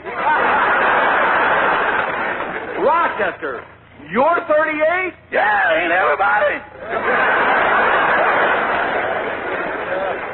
Yes, everybody but Al Jolson. He's 39. Well, Rochester, you can go tonight, but I want you to be home early because... Hold it, boss. Hold it. What's the matter? The hotel manager just came back. He got into a fight with the man who rented your extra bed, fell over a bundle of laundry in the bathroom, lost $2 in your slot machine, got indigestion in your coffee shop, and one of your barbers snipped off his ear. Yeah, I better calm the manager down. Put him on the phone. Let me talk to him. Well, he finds the part he listened with.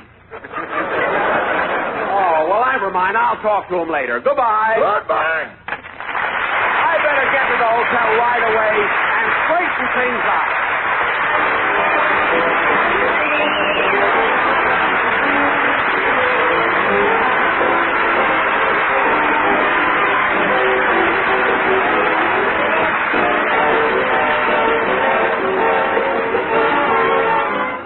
Ladies and gentlemen, the nation's fight against infantile paralysis continues relentlessly.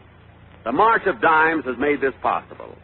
But your contributions must keep rolling in order to continue the fight against polio. Please send your dimes and quarters to your local March of Dimes headquarters now. Join the March of Dimes. Thank you.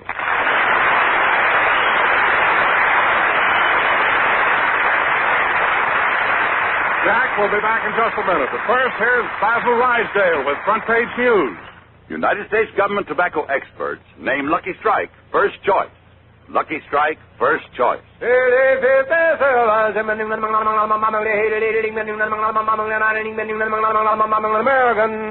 In the nation's great tobacco markets, the independent Crossley poll asked United States government leaf tobacco graders, "What cigarette do you smoke?" More said Lucky Strike than any other brand. Yes? United States government tobacco experts name Lucky Strike first choice. Lucky Strike first choice. And in the same impartial poll, independent tobacco buyers, auctioneers, and warehousemen again named Lucky Strike first choice. You've heard the poll results. Now listen to what veteran tobacco buyer Carl Hartfield said recently. Season after season, I've seen the makers of Lucky Strike buy fine tobacco. Ripe prime leaf that's got real quality. I've smoked Lucky's 28 years. Friends, when experts like independent tobacco buyers, auctioneers, and warehousemen and United States government leaf tobacco graders name Lucky Strike first choice for personal smoking enjoyment, then you know. LSMFT. LSMFT. Lucky Strike means fine tobacco. So smoke the smoke tobacco experts smoke Lucky Strike.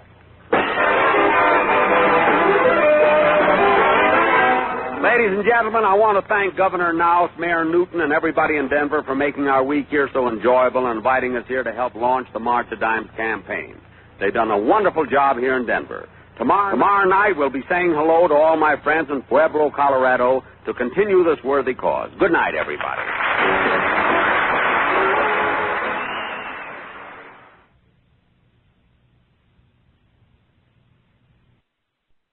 The Jack Benny Program, presented by Lucky Strike.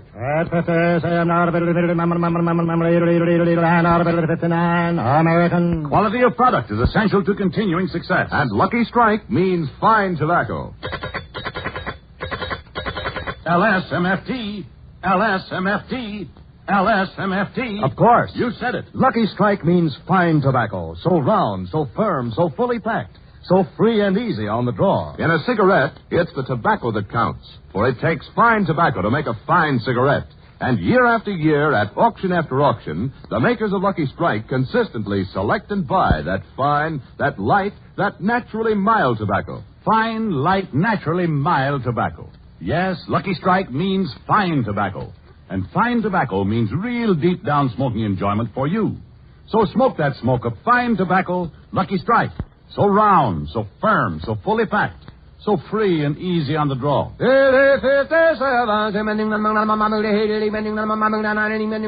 American.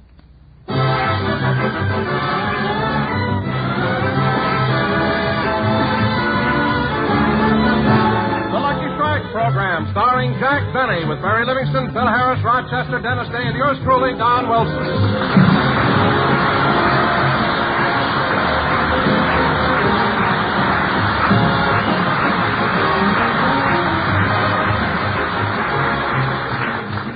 Ladies and gentlemen, as you all know, a few days ago, President Truman took the controls off meat, which, of course, included ham. And here he is, Jack Benny.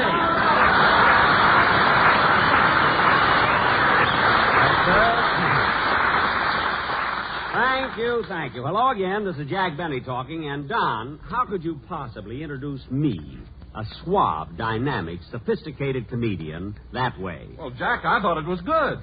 Good. Think, Donzie, think. I mean, a little of you must be brain. You can't be all blubber. Concentrate. Jack, I saw nothing wrong with the way Don introduced you. I thought it was timely. I know, but it was so Fred Allenish. I mean, he always starts out on a topical thing and then beats it to death. I'll show you what I mean. Go ahead, Mary. You be Portland. Oh, Jack. No, Mary. Go ahead. I'll show you what I mean. Okay. Oh, Mr. Allen. Mr. Allen. Well, Portman, beware. What's new? I see by the papers that President Truman took the controls off meat. Yes, I know, Portland, and things certainly have happened fast. Controls were off meat on Monday, and on Tuesday, St. Louis slaughtered Boston.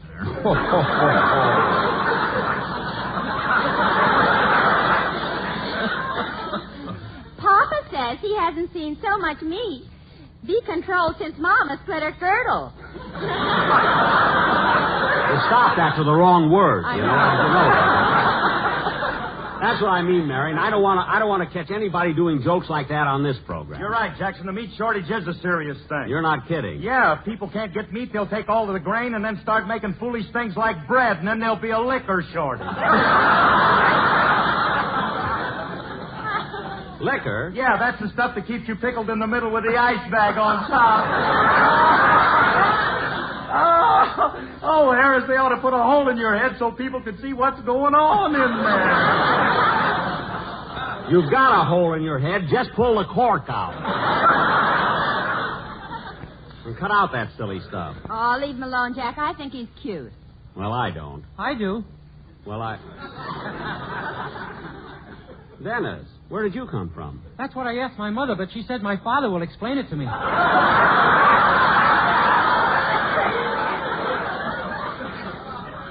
Dennis, sit down. The state line ran right through the hospital. I said sit down. Oh, well, to each his own. And now, to each his own. What's that? I don't know. It gets laughs on other shows. Well, I don't want laughs on this one. It spoils the mood. And believe me, we just had 5 minutes of mood. We have not. The people out there laughed as hard as they could. Just like it said on their tickets.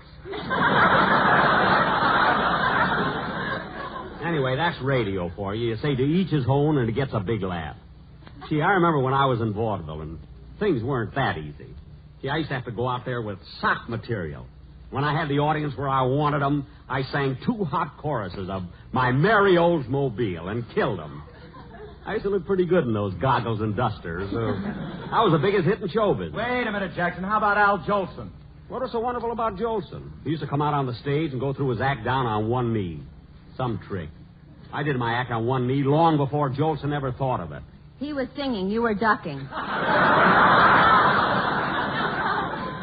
He was singing. I was ducking. He was singing. I was ducking. This is where to each his own fits. Mary, if you keep making cracks like that, you're not going to come to my house for dinner tonight, and you'll be the only one missing. What are we going to have, Jack? Well, Oh, my goodness, I forgot to tell Rochester to dress the turkey and chill the wine. Hey, Jackson, are we going to have wine? Sauternly. Oh, Betty, stand still for a while. They'll probably want to take pictures.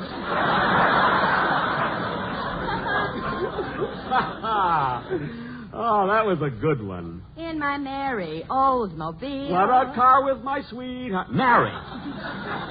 I told you if you... Oh, yes, I was going to call Rochester. Operator. Say, Mabel, what is it, Chiss? Mr. Benny's line is flashing. Oh, yeah, I wonder what little beaver wants now. I'll insert the plug and see. Hello? Operator, will you please get me my home? Just a minute, Mr. Benny. I'll try. Mabel, Have you been listening to Mr. Benny's program this season? Yeah, and as far as I'm concerned, South America can take him away. Why, Mabel Flapsaddle. How can you say that? I think Jack Benny is wonderful. Well, look, Gertrude, everybody's entitled to their own opinion. That's why they have a horse of another color. Yeah. You want to like Jack Benny? That's your prerogative. Like him, I'm crazy about him. Every time he says hello again, I'm lousy with goose pimples. Sometimes I don't smoothen out till Monday.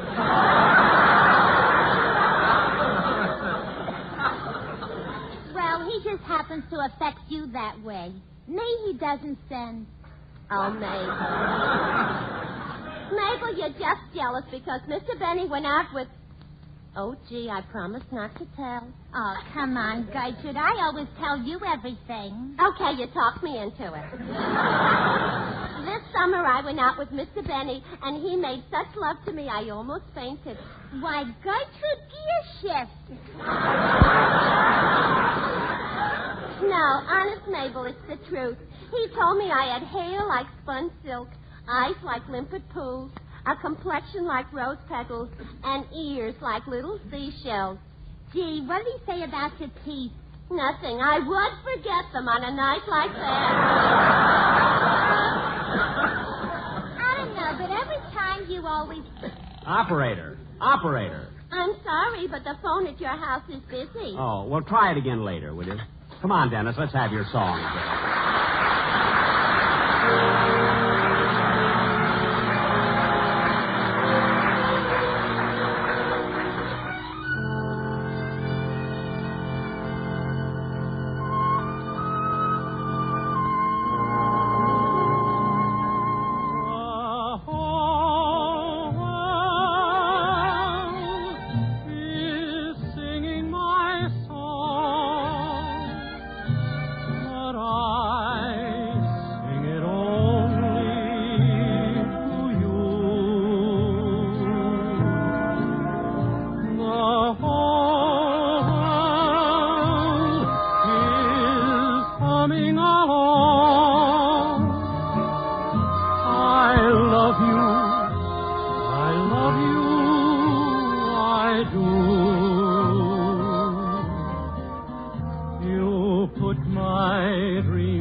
Singing a song sung by Dennis Day, and very good, Dennis. And now, ladies and gentlemen... Very good, Dennis. Very good, Dennis. You always say the same thing. Why don't you tell me I'm terrible sometimes? All right, you were terrible. You're just mad because I sing good every week. Oh, be quiet, will you? What do you want? And now, ladies and gentlemen... And now, ladies and gentlemen, we really have a surprise for you. For our feature attraction tonight, we're going to do our version of that thrilling, spine-tingling mystery series, The Whistler.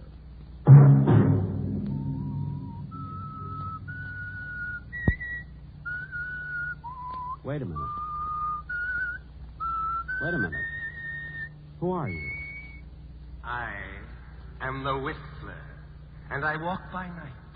I influence the lives of innocent people, and sometimes I even drive them to murder. Well, I'm certainly glad you dropped in, because tonight you can help me with the sketch we're going to do. Jack, who are you talking to? That man right there. What man? I don't see anybody. That man right there was whistling. Whistling? I didn't hear anybody, Jackson. Are you kids crazy? I'm telling you, there was a man standing right there at that microphone. Dennis, you saw him, didn't you? Yeah.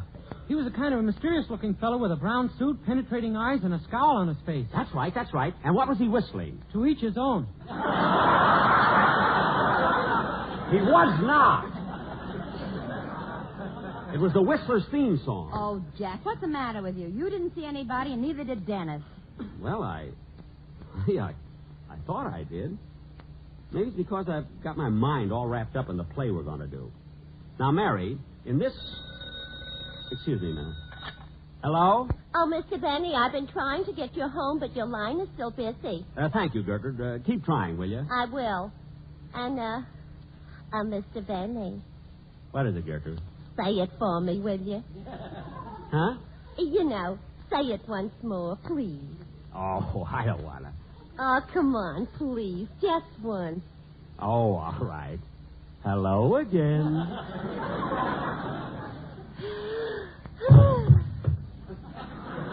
Darn it, she fainted again. Oh, Gertrude.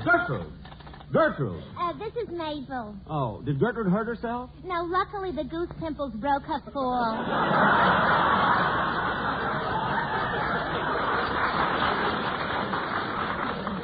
Good. Gee, she faints all the time. This Christmas, I'll have to give her some smelling salts. Yeah, then you can stop carrying that water pistol. Yeah. Now, kids, in the play that we're going to do tonight, Mary is going... Jack, before you go into the play, we have to do the commercial. Oh, yes, Don. I'm glad you reminded me. I have the quartet right here. Well, all right, but they're going to have to do what I wrote. No more of that silly stuff. As long as I have to pay them $500 a week, I'm going to write their stuff myself. Now, look, boys. You're going to cut that out, too. Jack, I know you're the boss, but if you think you can write better than Nelsie X and Nelsie X music teacher, well, that's up to you. Don, I'm the boss. You're the boss. The boss. What'd you say, Don? What? What? Well, I said as long as you're the boss and you think that you can write as good as Nelson Eddy's music teacher, why, that's just up to you. Don, I don't care what... Wait a minute. Nelson Eddy's music teacher? Yes, he's been training the quartet all week, and Jack, you'll simply love what they've prepared. Well, if a music teacher... Well, that sounds a little better, Don. Now we're getting someplace. Sit down, kids. This should be all right. Quiet, everybody. Go ahead, Don. Let's hear it. Okay, ready, fellas? Give me that introduction. Well. LSMFT. Lucky Strike means fine tobacco. Yes, Lucky Strike means fine tobacco. So round, so firm, so fully packed, so free and easy on the draw.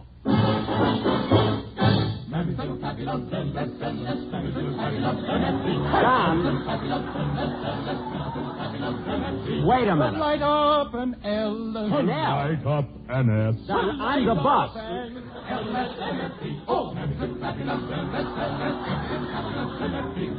Hi.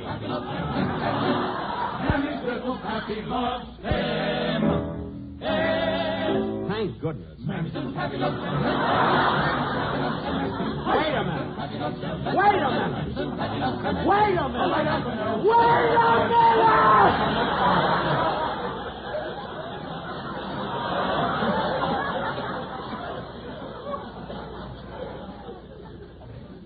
John. Don, I want to... Have you gone entirely crazy? I mean, is this what they've been practicing all week? But, Jack, that was shortening bread. I don't care if it was apple pan dowdy. Get those guys out of here. Now, I've had enough of this. Come on, fellas. Out. And stay out. What a broad.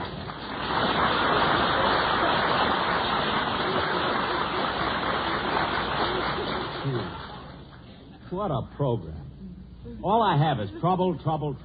I'll bet it'll be just as bad on the repeat show, too. Oh, quiet. Now, come on, kids. Let's get on with the play. Take it, boys. Ladies and gentlemen, we now offer our version of that blood-curdling, thrilling murder mystery, The Whistler.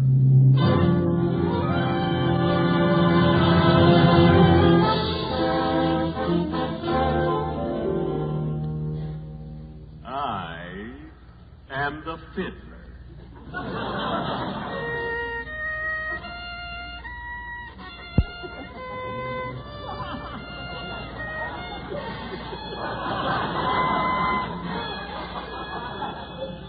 Yes, I am the Fiddler. I play by night. They won't let me play in the daytime.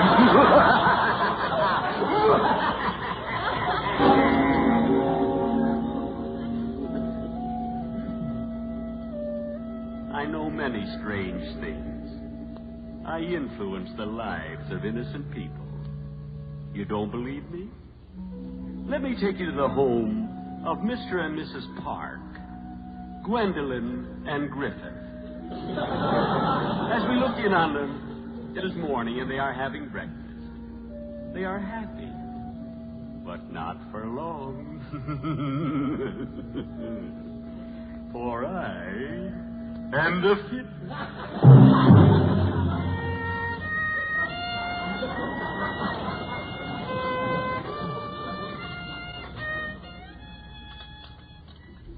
Gosh, Gwendolyn, this looks like a wonderful breakfast. Oh, I'm glad you like it, Griff, because I have a surprise for you. My mother's coming to live with us.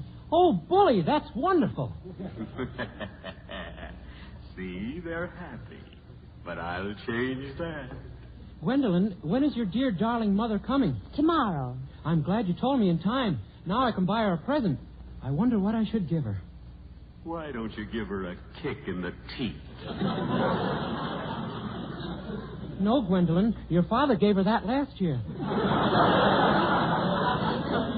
What did you say, dear? I just answered your question. But I didn't say anything. Oh, I thought you did. You see?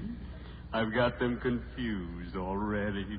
Well, I better finish my breakfast. Yes, here's a great big bowl of cereal. Wait, I'll pour the cream on it for you.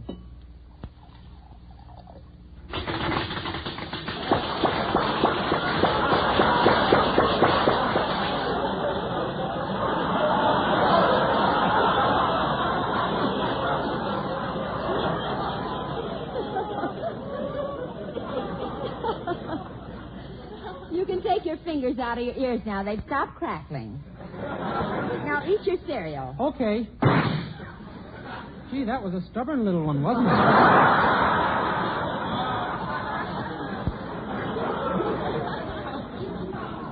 It certainly was, darling. Darling. Come on, hit her with something. I've got other homes to break up. What did you say, Griffith? I didn't say anything. My mouth was full of the breakfast of champions.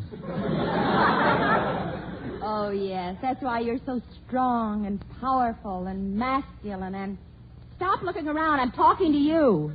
Gee, thanks. Well, I better finish my breakfast and hurry to the office. Give me a couple of eggs, dear, and some bacon. About 12 slices of bacon. Yes, dear.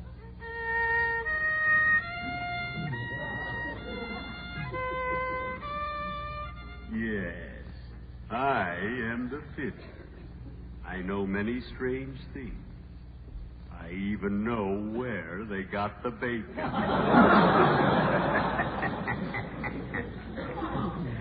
And now, Griffith is at his office.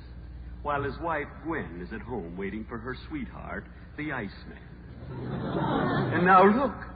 Look down the path. The Iceman cometh.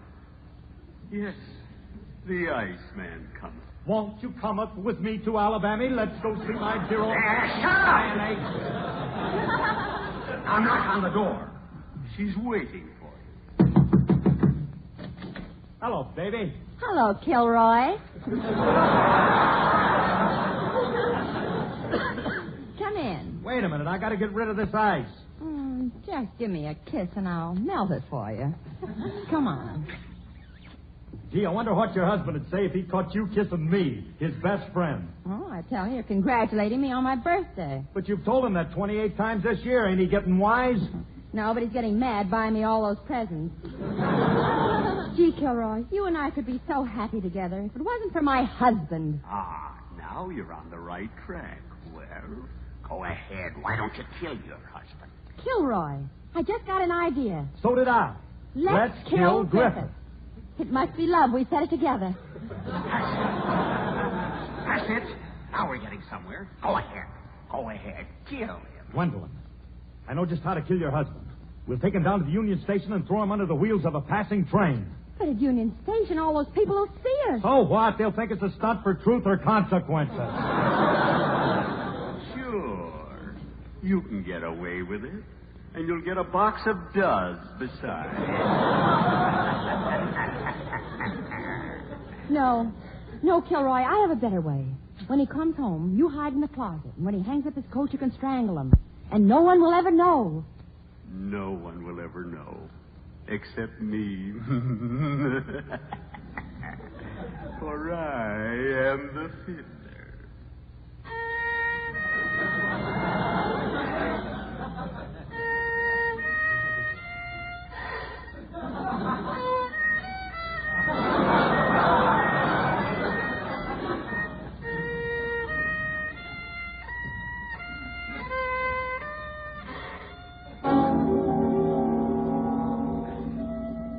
Now it's evening. The office is closed. And Griffith, the unsuspecting husband, is walking home without a care on his mind. Gee, it'll be nice to get home to my loving wife, Gwendolyn. I feel sorry for her. She's alone all day. Are you sure she's alone? Yeah, of course. About twice a week, our best friend Kilroy drops in, but that's only on her birthday. Her birthday? Yeah, I'm three presents behind this month already. What's the matter with me? I'm acting silly, talking to myself. Lots of men talk to themselves when their wives are in love with another man. And Kilroy was there. She can't be in love with Kilroy. After all, when we were married, he was our best man. Yes, and after the ceremony, your wife kissed him, remember? But all brides kiss the best man after the wedding. For 3.5 hours? It was either that or take him on the honeymoon. Gee, what's wrong with me? The way I keep talking to myself. Anyway, I know that my wife doesn't see Kilroy anymore. Oh, she doesn't, eh? Hurry home. You'll find them together. All right, I'll go home and see for myself. Gee, I better be prepared. Happy birthday to you. Happy birthday to you. You see what I mean? Here are 3 innocent people, and I have planted the seeds of suspicion and hate, which will soon grow into murder. Ain't I a stinker? Oh, well, to each his own.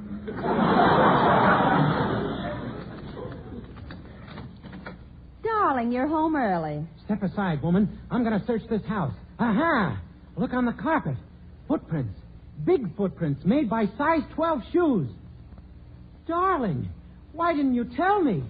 Your mother is here. Her mother isn't here, you little fool. Those are Kilroy's footprints. Her mother wears size 14. Now, don't waste time. Ask her about Kilroy. Go on, ask her about Kilroy. Huh? Oh, yes. Darling, was Joe here? Not Joe, that was yesterday. It's Kilroy's day. And Wednesday is Bing's day. Now, come on, Griffith, come on. You've got to get murdered. Go on, open that closet door. No, I don't want to. I'm afraid. Come on, don't waste time. Open that closet door. No. All right, then, I'll open it for you. Now sit tight, folks. This is going to be gruesome. All right, Griffith. Prepare to meet your doom. I'm going to open that door now.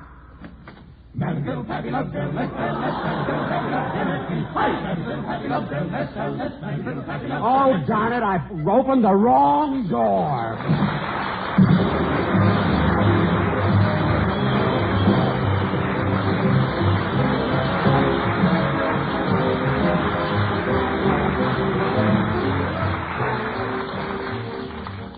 Ladies and gentlemen, the chief hope of our enemies during the war was to divide the United States along racial and religious lines and thereby conquer us. Let's not spread prejudice any more than we would have spread enemy rumors during the recent conflict. Through our behavior, we encourage the respect of our children and make them better neighbors to all races and religions. Remind them that being good neighbors has helped make our country great and kept her free. Thank you. The name of our quartet is the Sportsmen. Our telephone operators are played by Sarah Berner and B. Benedera. Jack will be back in just a minute, but first here is my good friend, Mr. F.E. Boone.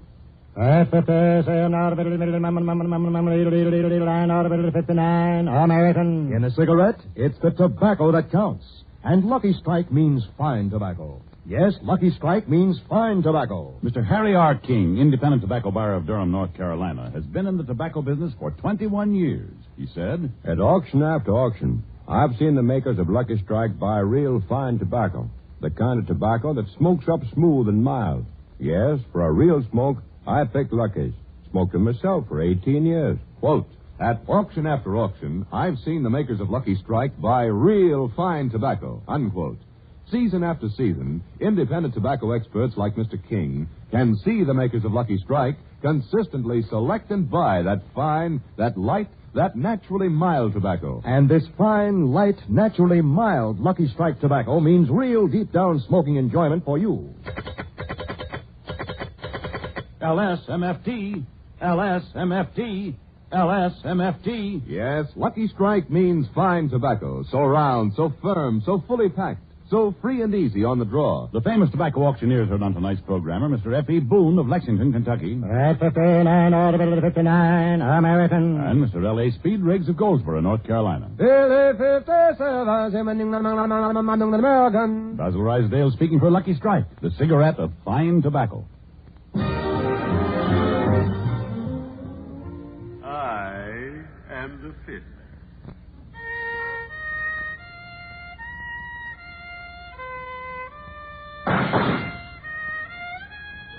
Look, no hands.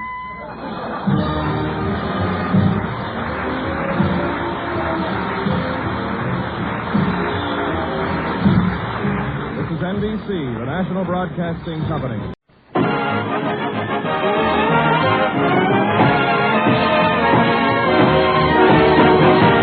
Jack Binnie with Mary Livingston, Phil Harris, Rochester, Dennis Day, the Sportsman Quartet, and yours truly, Don Wilson.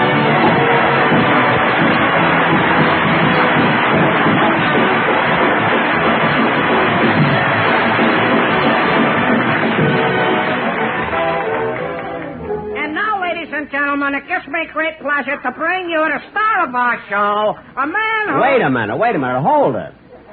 Don, who's this guy? What's going on here? Jack, I'm sorry, but when I read the introduction you wanted me to give you, I just had to go out and hire someone else to do it. You hired this fella? Ladies and gentlemen, it gives me a great pleasure to bring you the star of our show... Wait a minute, fella, wait a minute. Don, you're the announcer on this show, and you've got to introduce me any way I want you to. Well, Jack, this time I'm not going to do it. I've got pride, you know. Pride? Ladies and gentlemen, it gives me great... shut up!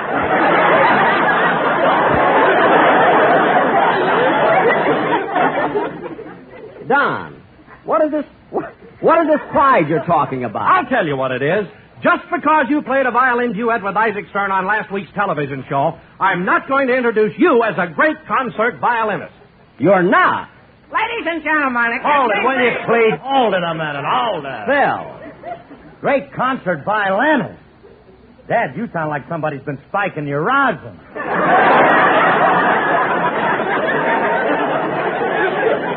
Well, you're a fine one to talk. What do you know about music? Okay, Jackson, okay. I will admit that personally I may not be the world's greatest musician, but I was smart enough to get together one of the finest musical aggregations in the world. Oh, you were, eh?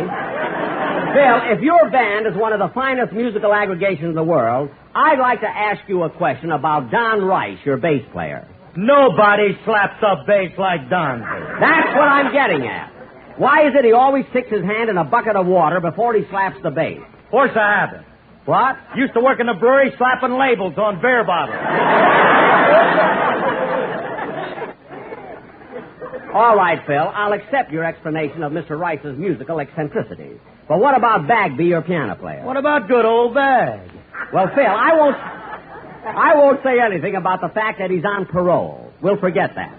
But he can't read music, he doesn't know the white keys from the black keys, and I never saw such a crazy-looking piano. What's that extra pedal for? That was Bagby's idea.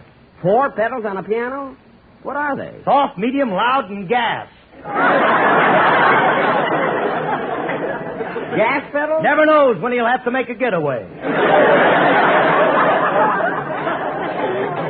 Oh, then that answers my other question. I was going to ask why the piano has white sidewall tires. Old Bagby thinks of everything. Well, it's too bad he doesn't think a little more about music.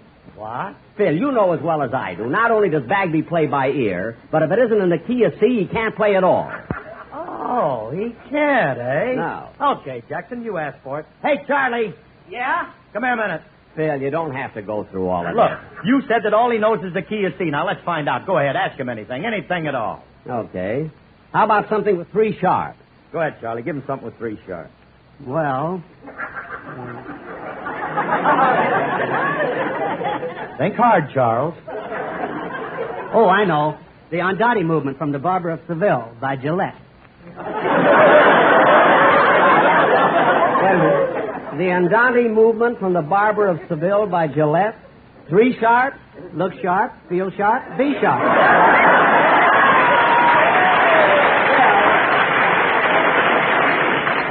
Phil, you can tell that corny Bagby to go now, will you? Yeah, okay, you better leave town. How do you like that? He drove the piano right out of the studio. I don't know why I get into these things. All I wanted was a classy introduction. Ladies and gentlemen... Not from you! I want the introduction from the one who's supposed... Oh, hello, Mary. Hello, Jack. What are you mad about? I'm not mad. Just that I asked Don to do something. When he refused, it hurt my feelings. John Wilson, you ought to be ashamed of yourself. After all Jack has done for you. In fact, we should be grateful for what he's done for all of us. And when Jack requests any of us to do something, we should make every effort to comply with his wishes. Thanks, Mary. I guess you're right, Mary. Okay, Jack, I'll do it. I'll introduce you as a great concert violinist. Ladies and gentlemen... Wait a minute. Mary. Jack, is that what you asked John to do? Introduce you as a great concert violinist? Yes, that's all. That's all? He ought to slap your face. Mary, I thought you were on my side. Whatever gave you the idea that you're a great concert violinist? Because on my television show, I played a violin duet with Isaac Stern. That's why. And he wants me to call him Yacha Benny. What are you laughing at, Mary? Last year he killed a grasshopper, and for 2 weeks I had to call him Frank Buck.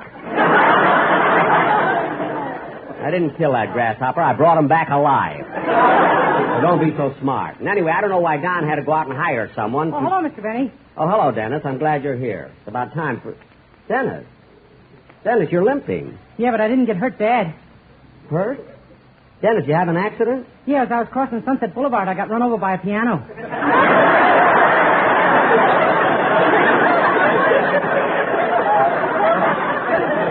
Oh, for heaven's sake. That was Bagby. He got his piano from Madman Wurlitzer.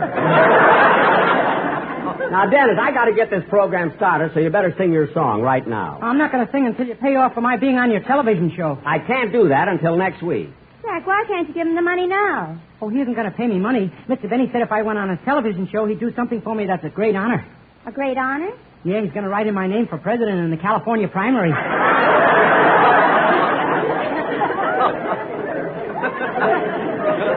Oh, Oh, for heaven's sake. Imagine writing Dennis's thing for president. If I'm elected, I'm going to declare war on Johnny Ray.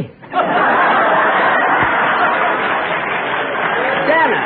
I will now sing my campaign song. Just sing the song you're supposed to. If you're sweetheart...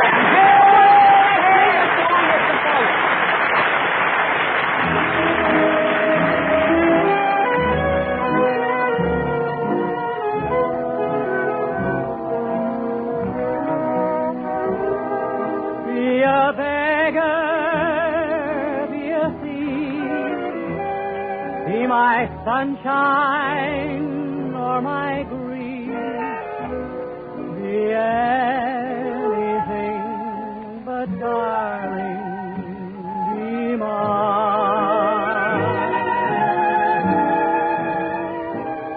Be a wise one, be a fool, treat me tender or treat me cruel. Be anything but darling, be mine.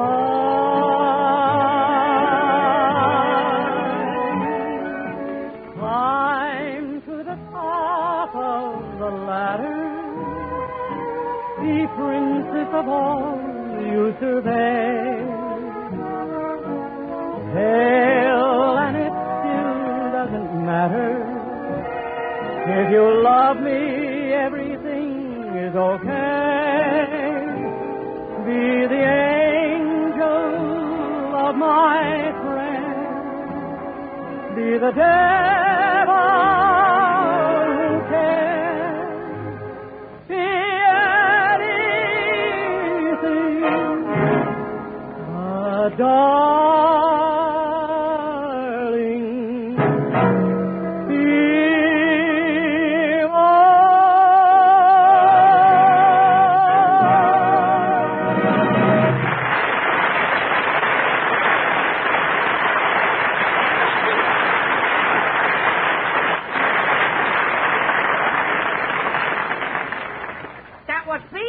But be mine, sung by Dennis Day. A very Hey, you! Huh? I don't want you to do any announcing on this show. Oh, okay. Hey, Mr. Wilkins, I ain't going to do no introduction. Give me my dough so I can go home. You haven't done anything. I'm not going to pay you. Oh, yes, you are, Don. You got yourself into this. Now pay him and get him out of here. Oh, all right. How much do I owe you? $1.25. Okay, here you are. Thanks. So long. Wait a minute, fellow. Come back here. Yeah? You take a job as an announcer on a coast-to-coast program for $1.25? That's my price, $1.25.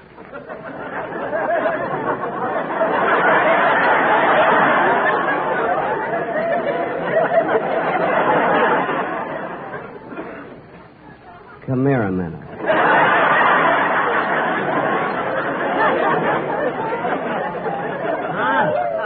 Jack, you wouldn't dare.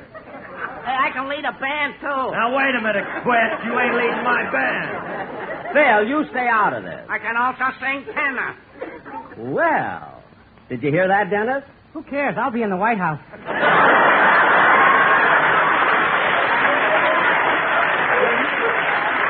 You're not going to be president, forget it. You stick around, Mr. Kvetch, and I'll talk to you after we do our play.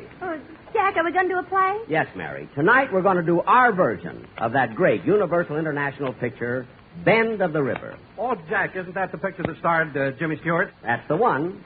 It's a colorful epic of the days of the covered wagon as civilization moved westward into Oregon. So, Don, set the scene. Okay.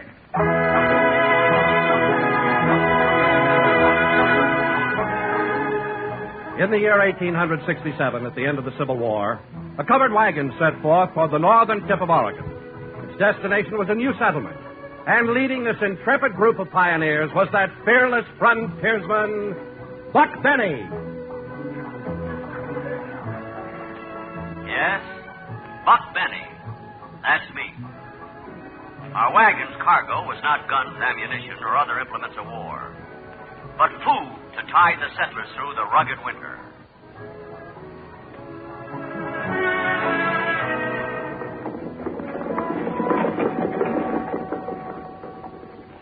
Hey, Buck, What is it, Keith?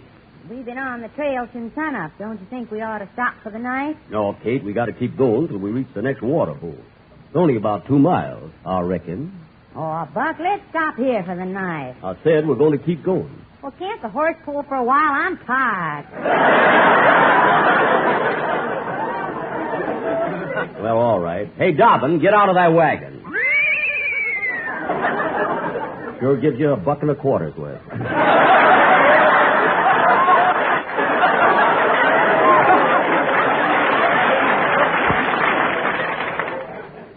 Buck, why can't we stop here? We got plenty of water. I know, but it's not safe here. This is Indian country. You sure? Of course I'm sure. Look there on the ground. A scalp. That's yours. Pick it up.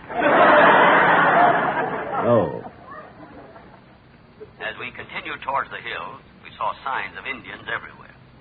Though we knew we were surrounded by redskins, we made camp and ate our evening meal. We each ate a can of beans, and they would have been easier to digest. We'd have had a can opener. Suddenly, I heard horses' hoofs. As we listened in the darkness, guns ready for action, the horse came closer. Suddenly, a stranger galloped into our camp. He was about as tall as Jimmy Stewart. And he was slim like Jimmy Stewart. Come to think of it, he smiled like Jimmy Stewart, too. He came up to me and said, Say, excuse me, partner. I've been riding alone for days. I reckon it's all right if I join you into Oregon, ain't it? but he didn't talk like Jimmy Stewart.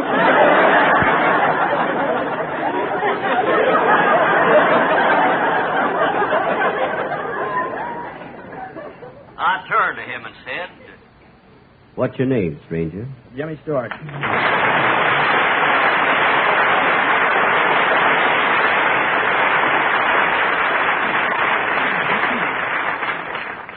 Must have been him, all right. All the Indians applauded.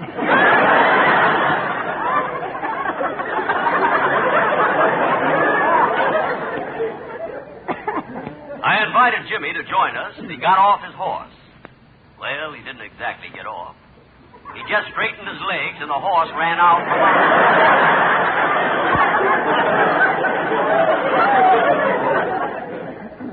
We talked for a while, and then I introduced him to my wife. Oh, Jimmy. Yes, Buck? I'd like you to meet Kate. Hi, Jimmy. Wow. Kiss me, Kate. What? Come here, baby. Hey, hold on there.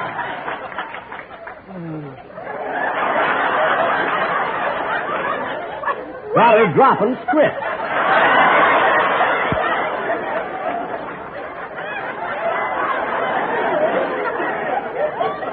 Wait a minute. I thought you were the shy, bashful type. Now, that's in pictures. For the kind of dough I'm getting here, I'm letting myself go.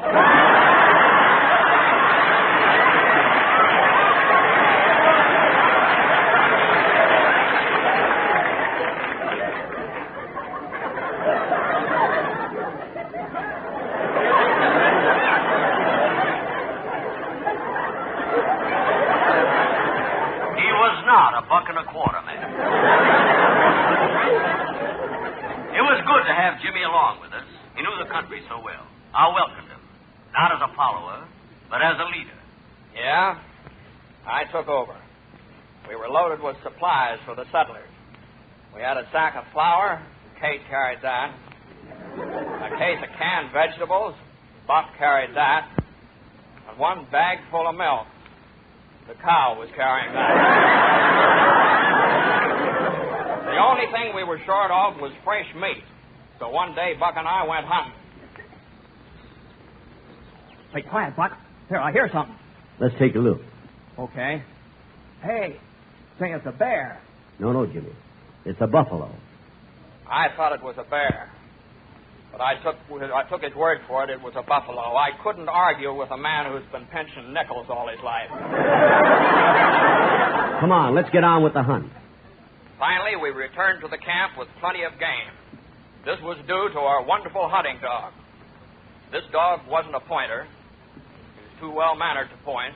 He'd just nudge you and say, "Over there, stupid." We weren't in camp very long when all of a sudden... Indians! Hey, they're attacking! Come on, let's see if we can fight them all.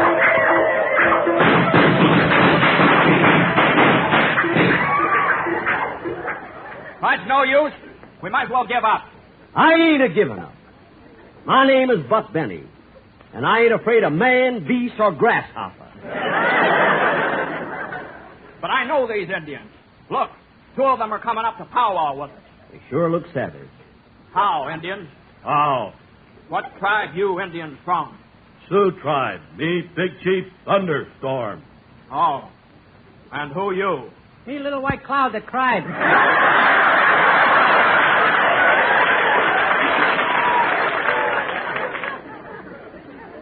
What? Having faith in all kinds of weather. We bound for Oregon. My name, Buck Benny. Let me speak to them, Buck. I talk their language. Listen, you Indians. Ugh. Coela Monga, Shoshone Tabits, Iroquois Oog, Kolebwo TP. Baja Nagula Munga, Diga Muga Muga. Og Nagula Iroquois House Wigwam. Magohu Shoshone Onga Saganoa Talena. Sagamore Squaw Tomek Gichi Gumi. Oga Nuga Magahoho.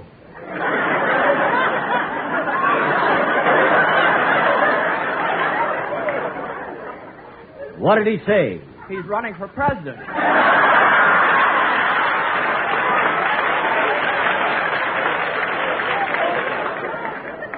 Now, Chief, we're not looking for trouble. We want peace. Only way you can have them peace is make you join tribe. You mean make us Indians? Yeah.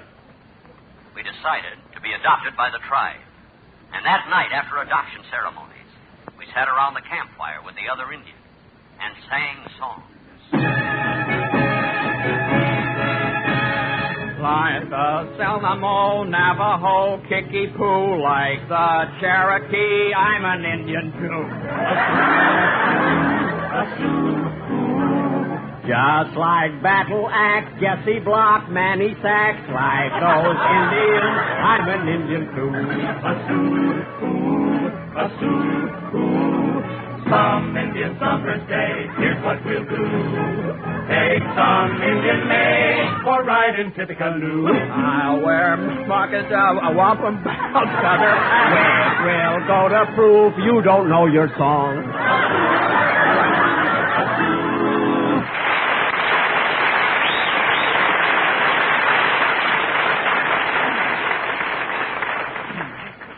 The following day, we bid farewell to the Indians, and our wagon pushed on. We crossed the mountains and kept traveling. We weren't sure of where we were until one day, while on a vast open plain, another wagon crashed into us. It was then we knew we were in California. Happily, we continued northward. Yep. Well, we'll soon reach the end of the trip. Then we can have all... Someone's approaching on horseback. All right, now be careful. Get your guns. Don't waste ammunition. Don't shoot till you see the whites of his eyes. Whoa! Whoa, teetotaler. Hi, all strangers. I'm Curly Hair. No wonder we didn't see the whites of his eyes. Wait a minute, stranger. What can we do for you? I want to buy your food. I'm working with a bunch of miners. Gold miners? Yep, and we struck it rich. We got tons of gold, but we need food to carry us through the winter. Our food ain't for sale. It's for the settlers in Oregon. But I'll pay you well. I'll give you 10 times what you paid for it. And in gold. He's offering us gold, Jimmy. Gold. Let's sell. Now, Buck, think what you're doing. With the gold, you'll starve to death. But with the food, you'll live. Live to see another spring with its flowers and soft breezes and balmy air scented with orange blossoms. Now, wouldn't you rather have all that than to die with the gold?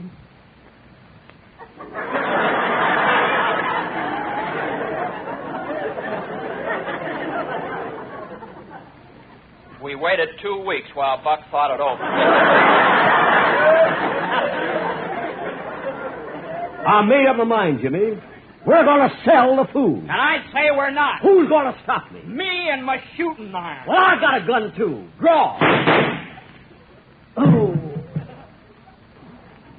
I hated to do it, Buck, but it was the only way. Oh, that's all right, Jimmy. And I'll forgive you before I die. No, now, wait a minute, partner. Don't say die. Oh.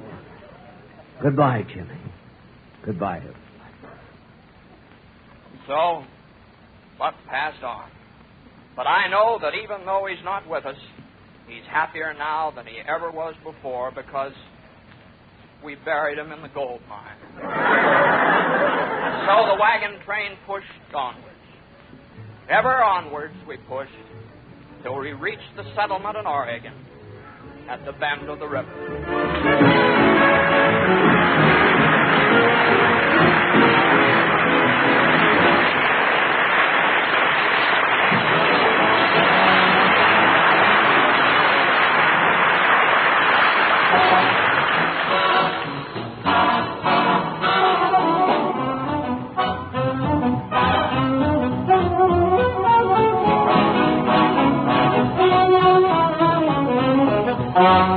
This has been the Jack Benny Show with Mary Livingston, Phil Harris, Rochester, Dennis Day, and yours truly, Don Wilson. Jack Benny comes to you each week at this time through the facilities of the United States Armed Forces Radio Service.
From Palm Springs, California, the Jack Benny program with Mary Livingston, Phil Harris, Rochester, Dennis Day, and yours truly, Don Wilson.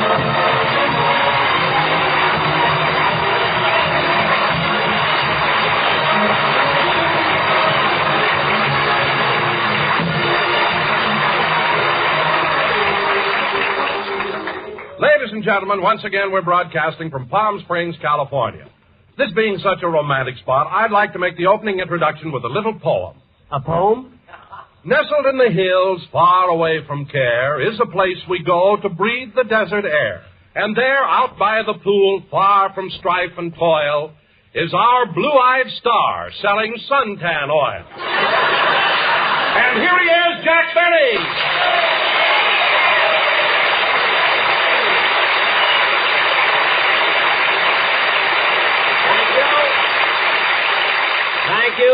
Thank you. Hello again, this is Jack Benny talking, and Don, since we're in a poetic mood, I've written a poem for you, too. Oh, you have? Yes. I did not like your jingle, and if one more joke you tell, it's Bon Voyage, Don Wilson, and Welcome Home, Von Zell. So let's not have any more of your poems, eh, Henry Wadsworth, fat fellow? Now, wait a minute, Jack. If you get fresh with me, I'll follow you around all day and keep you in the shade. Oh, yes, I'm sorry. Well, anyway, it's sure good to get back to Palm Springs, isn't it, Don? Ah, yes, Jack. I always have a wonderful time here. I do, too, particularly because a fellow can have such privacy here. You know, Don, yesterday I passed a big crowd in front of the drugstore, and not one person turned around or even bothered to look at me. Really? Well, Jack, why was there such a crowd gathered? They were getting Eddie Cantor's autograph. Imagine. But, Jack, if you say people here have so much privacy, why did they ask Eddie Cantor for his autograph? They didn't ask him. They didn't? No. Don, when a man stops you on the street, sings 2 choruses of Ida, then stamps his name on your forehead, there's nothing you can do about it. What an eagle. What an eager beaver. Ah, Jack, you're just mad at Eddie because he beat you on the golf course yesterday. Sure, but he wouldn't have beaten me if he'd have played fair. Fair? Yes, imagine this, Don. When we both got on the last green, just as I was getting ready to putt, he put down a dime to mark his ball. What's wrong with that? He divided my point of interest. Then when I missed the putt, I got so mad I took a swing at the dime and sliced it right into my pocket. The first hole in one I ever made. Anyway, Don, I'm glad you mentioned golf because tonight our program is dedicated to the formal opening of the new Tamarisk Country Club here in Palm Springs. And it's really one of the most beautiful Pardon me, but does this dull twosome mind if a funny man plays through? Oh, hiya, folks.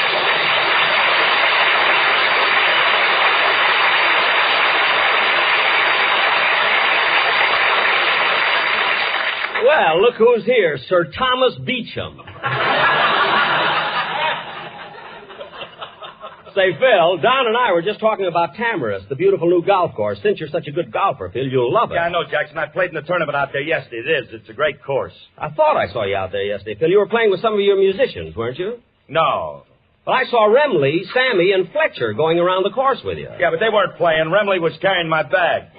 Well, what was Sammy doing? He was carrying Remley. Well, what was Fletcher doing? He was carrying the stuff that made it necessary for Sammy to carry Remley.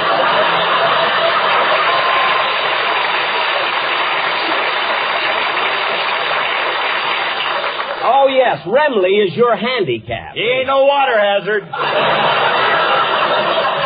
I know. Hey, Jackson, how about you and me playing out at Tamarisk someday? Okay, Phil, maybe we can make a match. Yeah, what do you usually go around then? Well, my handicap is... Hey, wait a minute. Hey, Don, watch me get him this time. Phil, ask me that again, will you? Ask you what again? What do you usually go around in? Shorts or slacks, depending on the weather.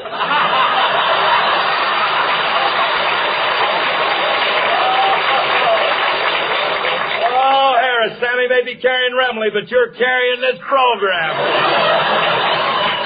Phil, if that joke is carrying the program, I'd rather dragged a little bit. Anyway, I'll play golf with you anytime you want to. Okay, Jackson, how much you want to bet? I don't want to bet anything. All I want you to do is every time we get on the green, mark your ball with a dime. A dime? Why? I got a slice that'll make me a fortune.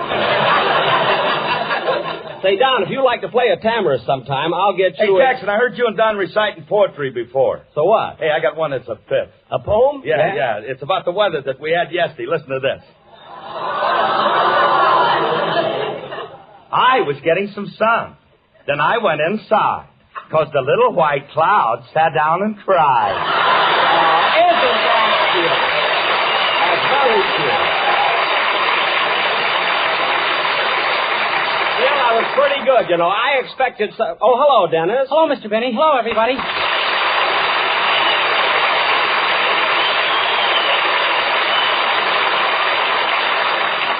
Well, Dennis, I hope you're having as much fun in Palm Springs as we are. I sure am, but boy, am I tired. Tired? What have you been doing? Well, last night I went to the movies and I had to stand for 2 hours. That crowded, huh? No, there was plenty of room. Then why'd you have to stand in the movies? I went to a drive-in and I didn't have a car. Now, wait a minute, Dennis. How did you get into a drive-in without a car? Oh, I was carrying an umbrella and they thought I was a convertible. Oh, stop being silly. What's that on your nose? A windshield wiper. What? Now cut that out! Windshield wiper. I suppose that thing on your forehead is your license number. No, Eddie can't his autograph. Oh, yeah. Now, Dennis, stop being silly and answer me. Are you having a good time? Oh, I'll say. Friday night I went to the Chi-Chi and saw Sally Rand. I never laughed so hard in all my life. You know, Don, the weather here has been so beautiful today. I think Wait a minute, hold it. Let's go back here a minute. Look, didn't you listen to what this kid just said? I listened to it, heard it, and ignored it. Well, I ain't going to ignore it. Dennis, you went to the Chi-Chi and saw Sally Rand's act? Uh-huh. The Sally Rand? Uh-huh. And when you finally saw Sally Rand's act, you, laughed? Yeah, I was sitting up so close those fans tickled.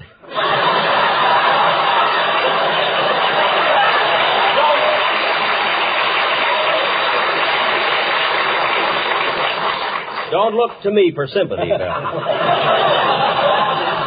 Years of experience have taught me that the only way to get along with Dennis have nothing more to do with him than is necessary. Like this, for instance. Now, Dennis, we're doing a program and you have to do a song. Yes, sir. What song are you going to sing? The date boats are coming. You mean shrimp boats? This is Palm Springs, Bud. Oh, yeah. Go ahead and sing.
Mistake, sung by Dennis Day and accompanied by Phil Harris and his stumbling tumbleweed orchestra.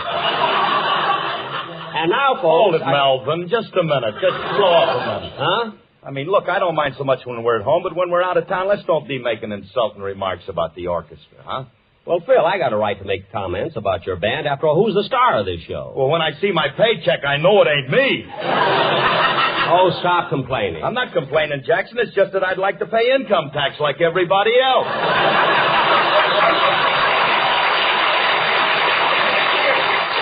But they don't even think I'm a citizen.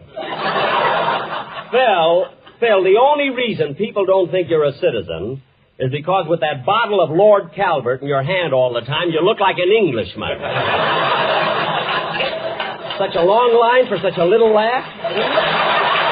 So don't argue with me about money, salary, or... Come in. Hello, Mr. Binnie. Well, Mr. Kitzel.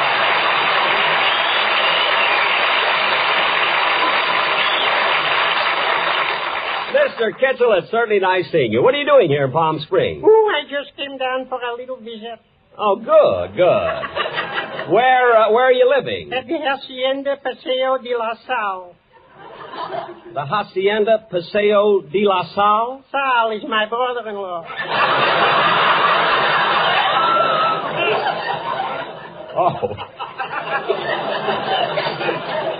Oh, he's married to your sister? Yeah, her name is Hacienda.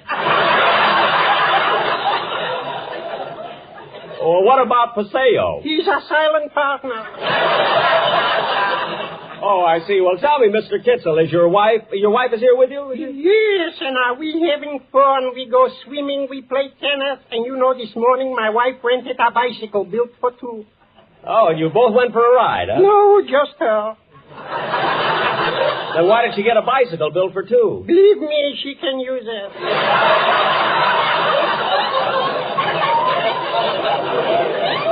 Mr. Kitzel, you mean your wife is on the heavy side? If it was only on the side, I wouldn't mind.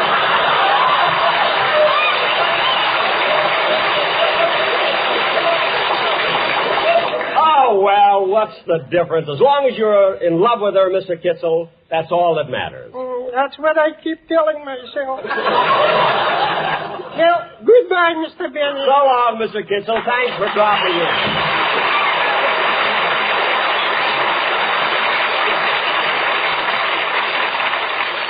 I'll get it. Hello? I have a long-distance call for Jack Benny. This is Jack Benny. It's collect. Hello? Hello? I'm here. A collect call, huh? Operator, find out who's calling. Just a moment.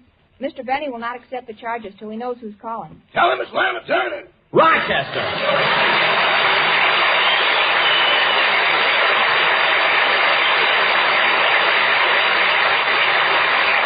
Rochester, I thought you'd be down here by now. Where are you calling from? From Pomona. Pomona? What'd you stop there for? I got a flat tire. Oh, that's too bad. No, that's good. It was laying in the road, and it's better than the one we had on. Oh. If I find 3 more, I'll be there by morning. Well, you better be here by morning. I'm going to play golf, and I want you to caddy for me. Oh, boss, I hate to caddy for you at Palm Springs. Stop complaining. Tamarisk is a very level course. There's nothing tough about it. Nothing for you, but how about me? I have to carry a golf bag, 12 clubs, a basket of sandwiches, a gallon of lemonade, a first aid kit, and a parasol. So what? You don't need a caddy, you need a burro. Oh, Rochester, you don't carry so much. I don't. Remember what happened last time I went out loaded down like that? What happened? An old prospector tied a rope around my neck and led me off into the mountains.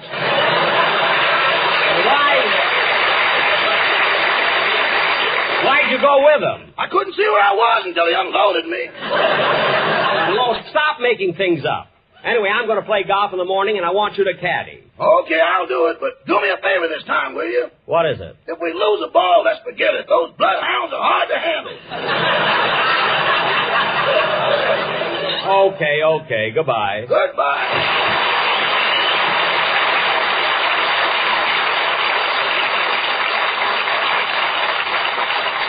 And now, ladies and gentlemen, in honor of the opening of Palm Springs' newest golf course, Tamarisk, we are going to Jack, before we go any further, I must tell you something, and I know you're going to be surprised. Surprised? What is it, Don? There's a friend of yours who also belongs to Tamarisk, and he'd like to come on and say a few words. A friend of mine? Is it Mr. Anderson, the president of Tamarisk? No. Well, is it Ben Hogan, the pro at Tamarisk? No. Well, who is it? Danny Kaye. Come on in, Danny. Danny Kaye.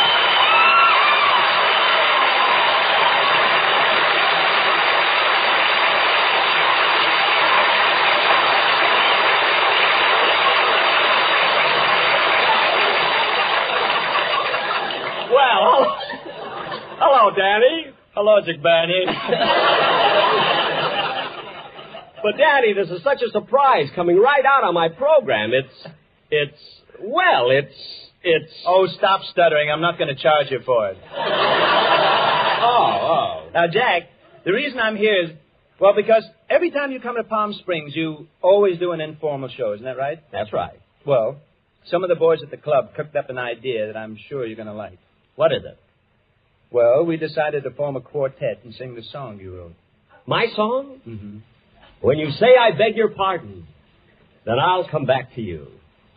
Suddenly I'm sick. What? Oh, anyway, Jack, the other 3 fellas are out outside.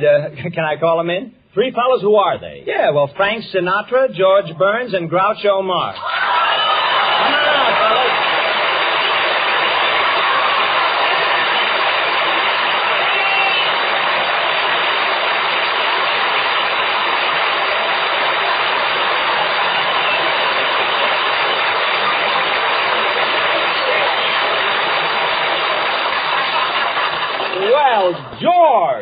Cranky and Groucho. Hello, fellas. Hello. Hello.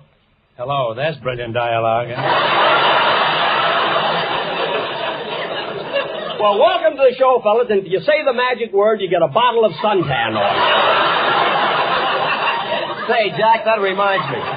Jack? What? That reminds me. Yeah? That bottle of suntan oil you sold me was much too greasy, and boy, was I embarrassed. Why? What happened? Well, yesterday when I put some on, I slipped right out of my suit. No kidding. Look, fellas, I came here to sing, so let's do it and get it over with, okay? When I say I beg your pardon. Hold it. When I say... Groucho, that's me. I may sing lousy, but I'm grammatically correct.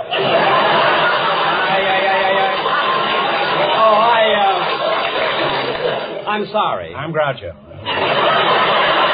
Now, look, fellas. Fellas, come on now. Let's sing Jack's song. And, fellas, I want to tell you how much I appreciate your coming over to do it. No one but real friends, real pals would give up a Sunday afternoon just to come over here and do this wonderful Jack, song. What? Shut up.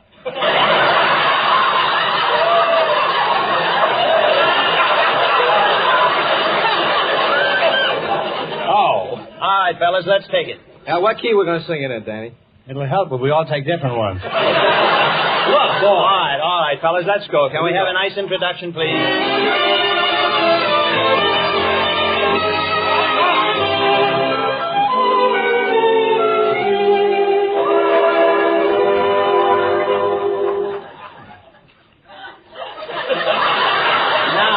When I say I beg your pardon, then I'll come back to you. When you ask me to forgive you, I'll return. Like the swallows at Serrano, return to Capistrano. For you, my heart will always yearn. Will always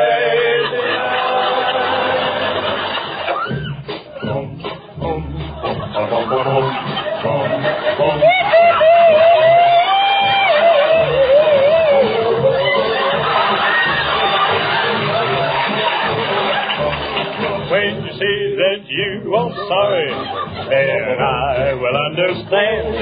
If the harvest moon will pledge our love, and now, honey child, don't be listening to anybody else. Yes, we're parting, but went back to whence we started, and sweetheart, I'll come back to you. When I say I beg your pardon, then I'll come back to you.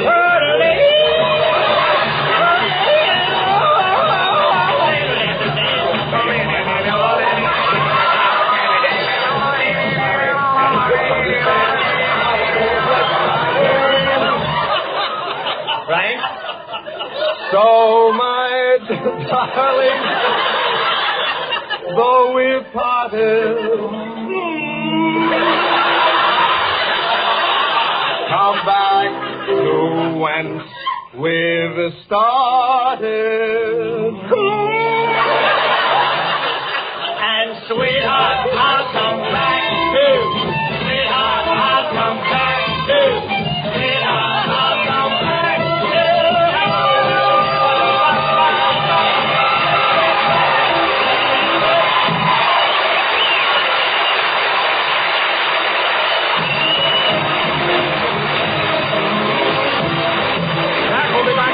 But first, Pappy had a little old farm on which he kept a little old jug way down at the bottom of the well. Pappy had a whittling stick, his little old dog, and his little old cane, and he'd go for a slug from the jug at the bottom of the well.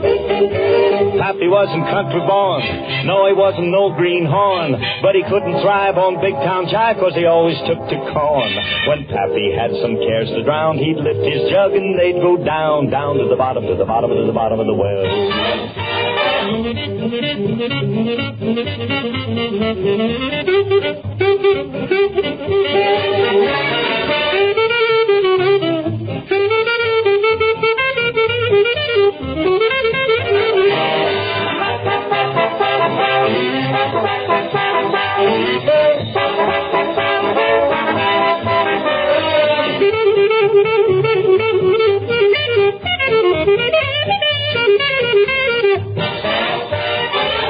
Pappy wasn't sound of limb. He had his jug, and his jug had him, and he kept it cool on the pool at the bottom of the well.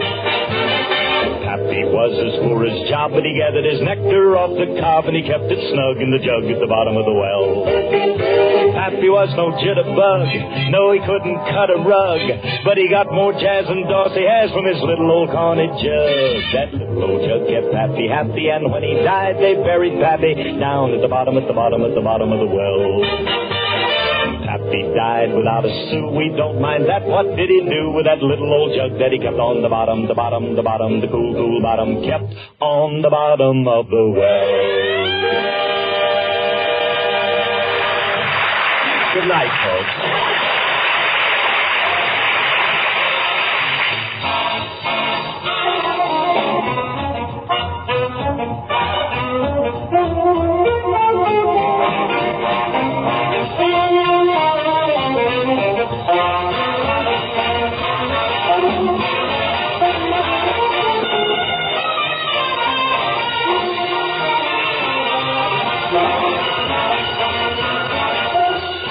Speaking.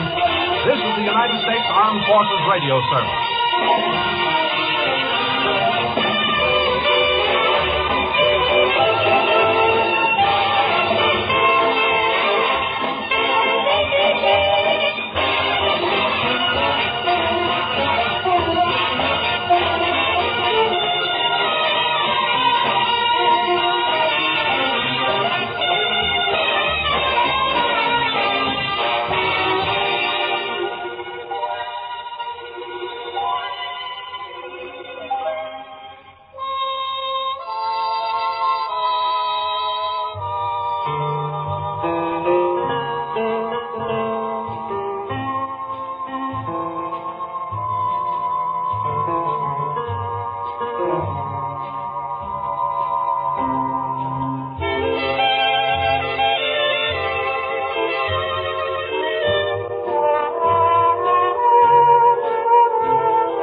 The Jack Benny Program. Quality of product is essential to continuing success.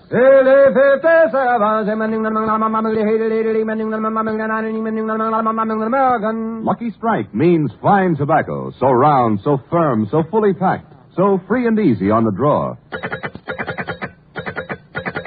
LSMFT, LSMFT, LSMFT. Remember, year in, year out, Lucky Strike means fine tobacco. And in a cigarette, it's the tobacco that counts. Independent tobacco experts, auctioneers, buyers, and warehousemen, men who spend their lives buying, selling, and handling tobacco, can see just who buys what tobacco.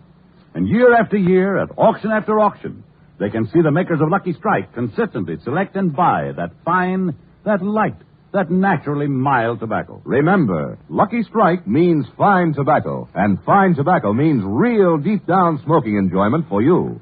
So smoke that smoke of fine tobacco, Lucky Strike. So round, so firm, so fully packed, so free and easy on the draw. American.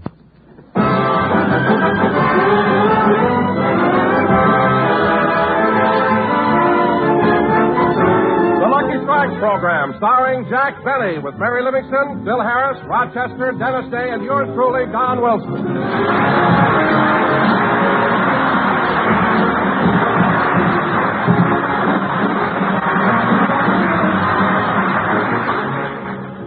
Ladies and gentlemen, people often wonder what a comedian does after he finishes his radio program. Well, let's go back to last Sunday afternoon. The Jack Benny program is over, and Jack and Mary are leaving the studio. Gee, Mary, I liked the show we did tonight, didn't you? Yeah. Wasn't that a terrific mystery sketch I did? The Fiddler. Gee. I am the Fiddler. I influence the lives of innocent people. I make them steal, hate, and even murder. Jack, put away that knife. The program's over. I'm just cleaning my fingernails. Anyway, I thought it was a wonderful sketch. What are you laughing at? I'll never never forget the look on your face when you opened the door where you thought the murderer was and found the quartet instead. Oh, yes, them. You know, Mary, those guys are driving me nuts. I wish there was some way I could get rid of them. If I could just... Say, I've got it. Oh, no, Jack. Where would you hide the body? I wasn't thinking of that. Anyway, I got to figure out some way. Jack, let's stop in the drugstore for a snack. Well, look, Mary, it's only 5 o'clock. If you'll wait till later, I'll take you out and buy you a full-course dinner. I'm no gambler. I'll take a sandwich now. All right, come on. Here, 2 seats, Jack. Oh, yes. What are you going to have, Mary? Oh, I don't know. Oh, here's something that looks good. A Dunker Special. A Dunker Special? What's that? Coffee, donuts, and a rubber glove, 15 cents. Nah, don't get that. I had it last time. The glove had a hole in it. What are you going to have? Gee, I don't know. Oh, waiter. Waiter. Yeah.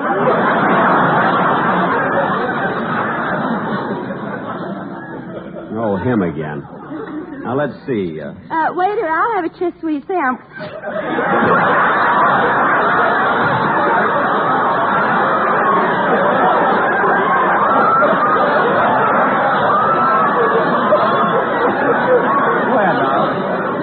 She'll have a Chiss sweet sandwich.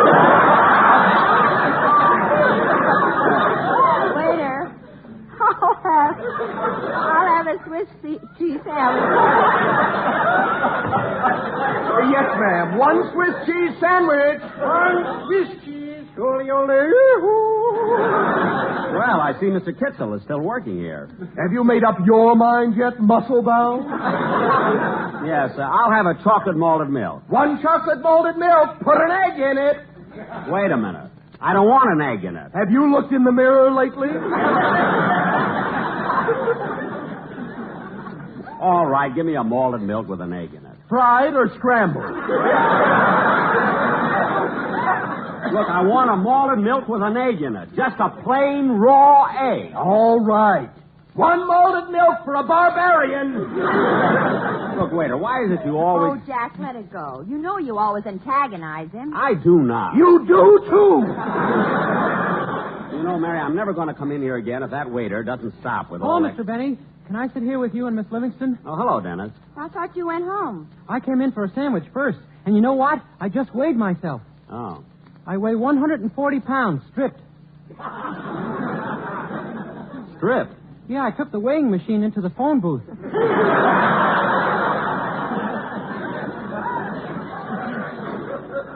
Dennis. And when I put in a penny, a little card came out. What did it say, kid? It said, put on your pants. The lady wants to use the phone. Oh, stop being silly. Here's your sandwich, miss. Thank you. And here's yours. Hey, wait a minute. I ordered a malted milk. This is an ice cream soda. That's not ice cream. That's an egg. Well, at least you could have broken it. Can't you break an egg? If I could break an egg, I'd punch you right in the nose. Oh, you would, eh? Well, let me tell you... Oh, Jack, sit down. Everybody's looking at you. Well, all right, but I don't want this malted milk. I'm going to have a cup of coffee, and I don't want this guy waiting on me. Oh, Mr. Kitzel. Mr. Kitzel. Just a second, please. I'm reading that new book, The Herring and I. Oh, come here a minute, will you? Yes, sir. Mr. Kitzel, I always have trouble with this waiter. Will you please take care of me? What pleasure. What will you have? A cup of coffee. Thank you, or schmanke. Just plain coffee. In a jiffy. Thank you. Well, hello, everybody. Well, sit down. Have a sandwich or something. No, thanks, Jack. I just dropped in to weigh myself. Oh. Is that the little card you got out of the scale, Don? Yes. Let me see it. Oh, no, Oh, Mary. come on. Let me see it. Oh, okay, here. Say, Don, what are you laughing at, Mary? What's the weight on the card, Mary? It doesn't give any weight. It just says, get off, you're hurting me.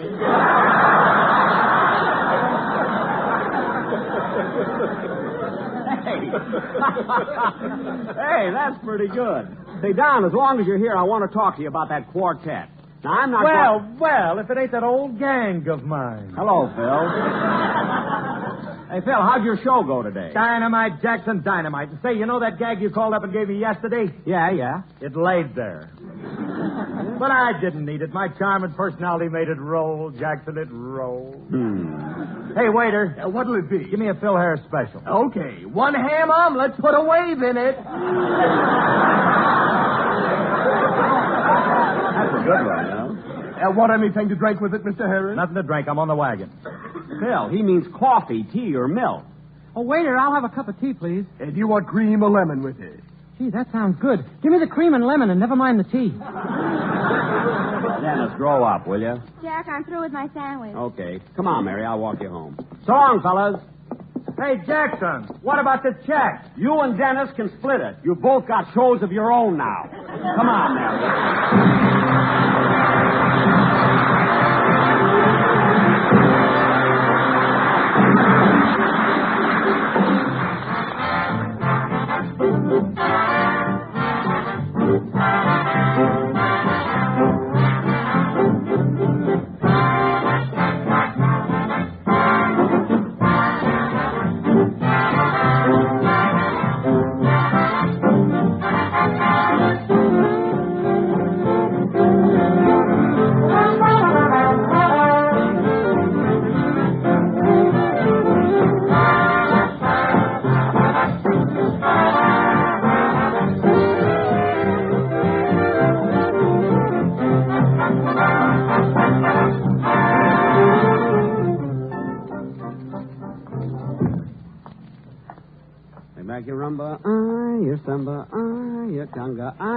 Let me see. Where's my house? Oh, there it is. I don't know what I'd do without these fog lights on my knees.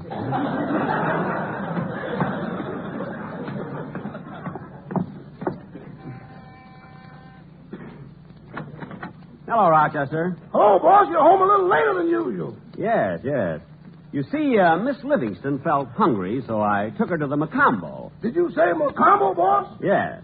And on our way home, we stopped off for a few dances at Ciro's. Ciro's? Yes. And then I thought, as long as I took her to the Macombo and Ciro's, it'd be nice. Boss, you're in the house now, and the neighbors can't hear you. How are things at the drugstore?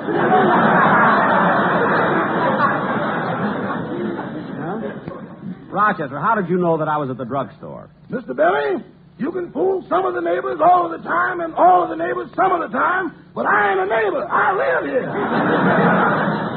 Oh, I've been to Ciro's, and you know it. Well, it's been a long day, Rochester. I think I'll go up to bed. Just a minute. I'll strap on my Indian papoose bag. You don't have to carry me. I'll walk upstairs myself.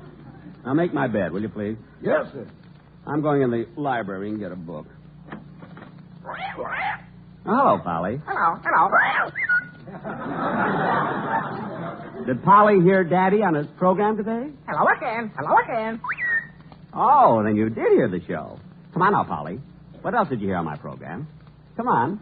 Now, come on. What else did you hear? Ham hocks and turnip greens. That's right. Keep on. Come on, Polly. Come on. Keep going. That's what I like about.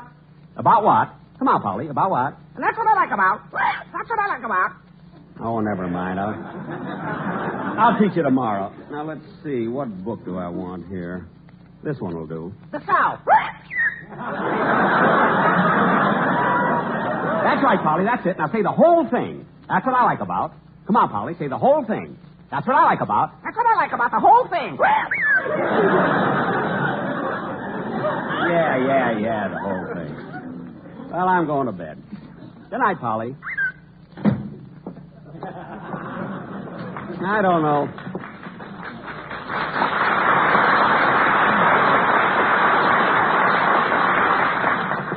I don't know what's the matter with that bird. Can't keep her mind on things. Every year at this time, she acts the same. Stays that way until the swallows come back to Capistrano. Oh, well, I guess if I had feathers, I'd understand. Your bed's all ready, boss. Here are your pajamas. Good. Why are you going to bed so early? It's not early. It's 8:30. Anyway, I'm always nervous and upset after the program on Sundays. That quartet that sings a commercial drives me crazy. But, boss, I think it's nice to have music with a commercial. Rochester, all Wilson has to say is, LSMFT, LSMFT, Lucky Strike means fine tobacco. Yes, Lucky Strike means fine tobacco.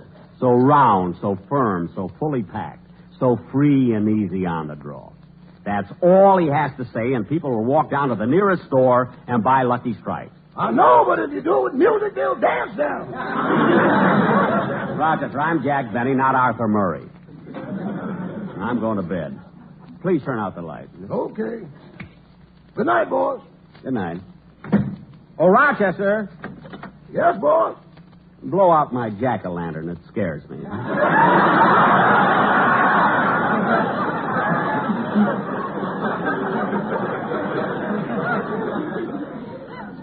Yes, sir. Good night. Good night. Oh, gee. Certainly glad I went to bed early. I don't feel like reading either.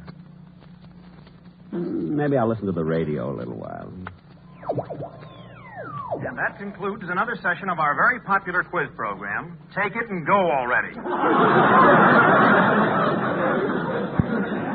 And now, ladies and gentlemen, the following is a Spot announcement. Thank you, Spot.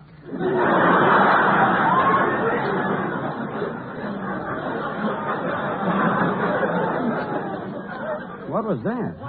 And now, in answer to many requests, lovely Patricia Duvall will sing that beautiful ballad, I'll See You in My Dreams. Gee, I love that number.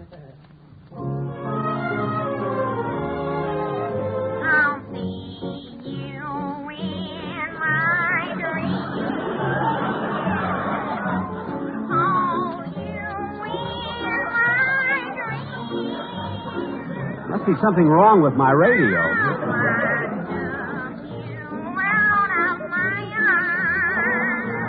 Must be the radio. I feel the thrill of your touch. Oh, you're ever lovely. People requested that?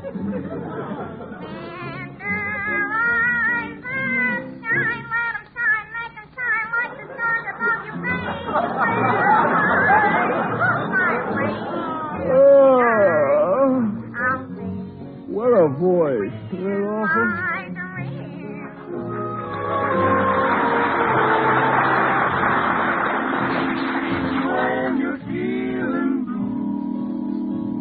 Hey.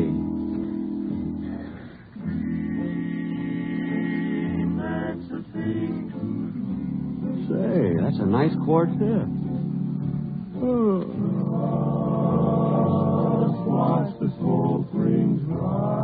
Why can't my quartet sing as good as that?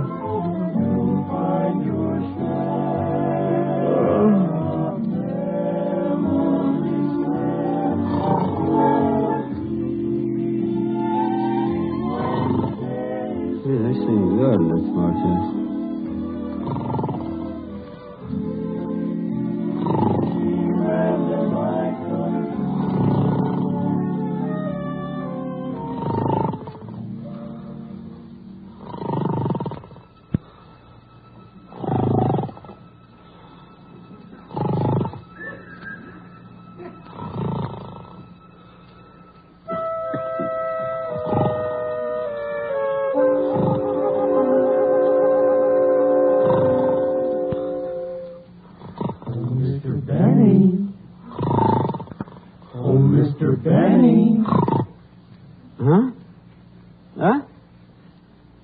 Who are you? What are you doing in my bedroom? We just came out of your radio. We're the quartet called the Sportsmen. Say, you fellas are wonderful. Gee, I wish you were my quartet. We are. You mean you're the same fellas who do my commercials?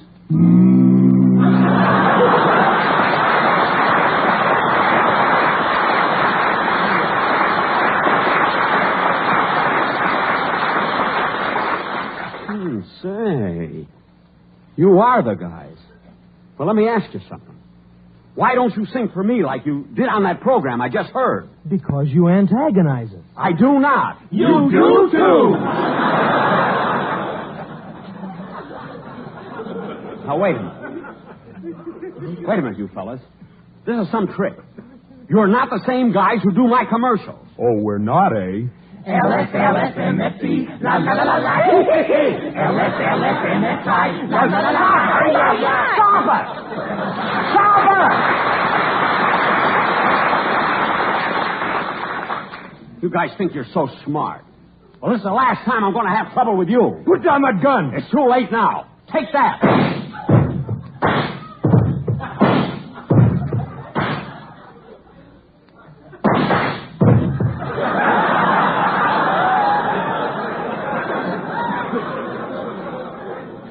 Gee, tenors are hard to kill.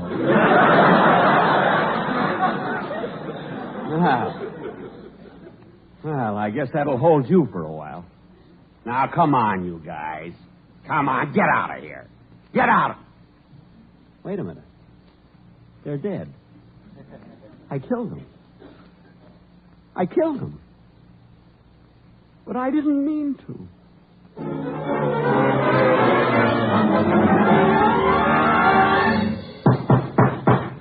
Order in the court. Order in the court.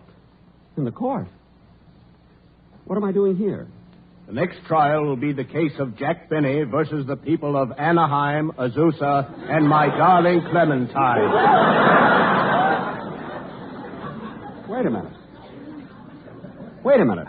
What am I charged with? You are charged with killing your quartet. That's a crime? Yes, and not only murder, but the court attendant will read the following charges. On the night of September 30th, Jack Binnie, willfully and with malice aforethought, did...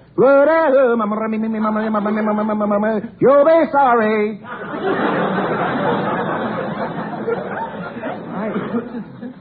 I did all that? Yes, and anything you say will be used against you. But look... You better let your lawyer do all your talking. But I haven't got a lawyer. This is a fine how do you do. How do you do? You, Dennis. Dennis, you're my lawyer? Silly boy.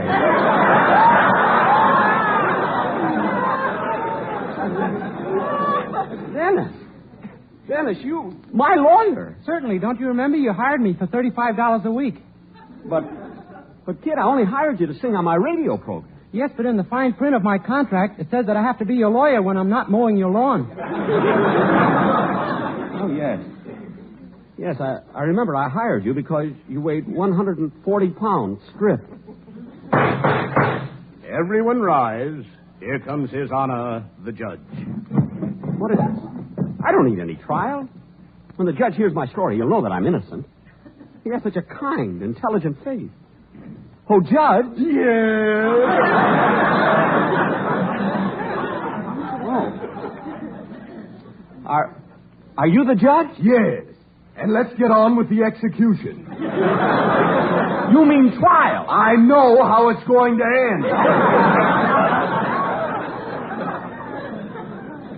end. Judge, you mean I'm going to be... Dennis, you're my lawyer. Say something. To each his own.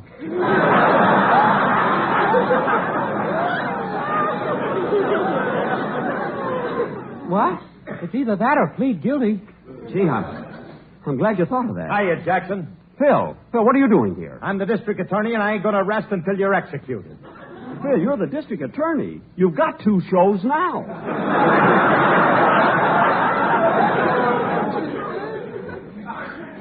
Who appointed you district attorney? Petrello. Oh, but Phil, you're not a lawyer. You're a musician.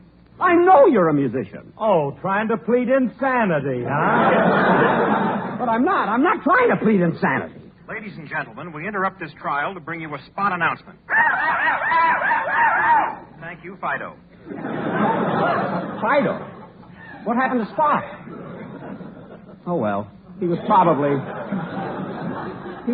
just a summer replacement. Anyway, I know I'll get out of this mess. I know I will. Sure you will, Jack. Don't worry. Don, where'd you come from? Eastern Columbia, Broadway at night. What? I'm the big clock.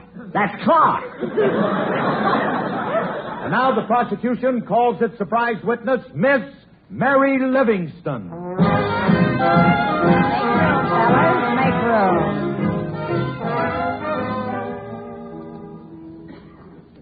Hello, Philsy. Hiya, Judge. Miss Livingston, please take your usual seat. No, Judge, I might spoil the crease in your pants. I better sit in the witness chair.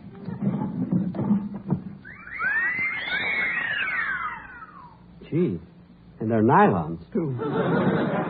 And look at those fog lights on her knees with dimples on them. Miss Livingston, before you're allowed to testify, the bailiff will swear you in. Go ahead, Bay. Miss Livingston, do you swear to tell the truth, the whole truth, with pickle in the middle and the mustard on top? No, with the mustard in the middle and the bananas in the refrigerator. Gee, is that the way they swear in witnesses today? Now, Miss Livingston, as the prosecuting attorney, I want to ask you, have you ever been out on a date with the defendant, Jack Binnie? Yes, several times. Did Mr. Binnie ever attempt to kiss you? Sure. Mr. Binnie is a caveman type of lover. Caveman type of lover? Yes, one kiss and he caves in.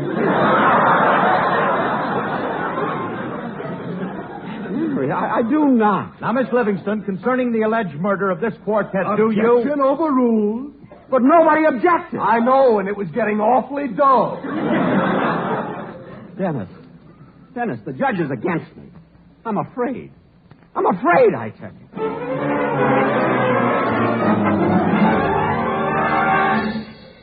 Order in the court. The 497th day of the trial of Jack Binnie is on. Gee, I'm so tired. Now, miss, you're a brand new witness. Please tell us all about yourself. I am a telephone operator. My name is Gertrude Gearshift. I work at NBC. Wednesday is my night off, if you know what I mean. Now, when you work at NBC, you hear all the telephone conversations that come through, don't you? No, there are other switchboards. I'm on the first, Mabel's on the second, and Greenberg's on third. Greenberg? How did he get in here?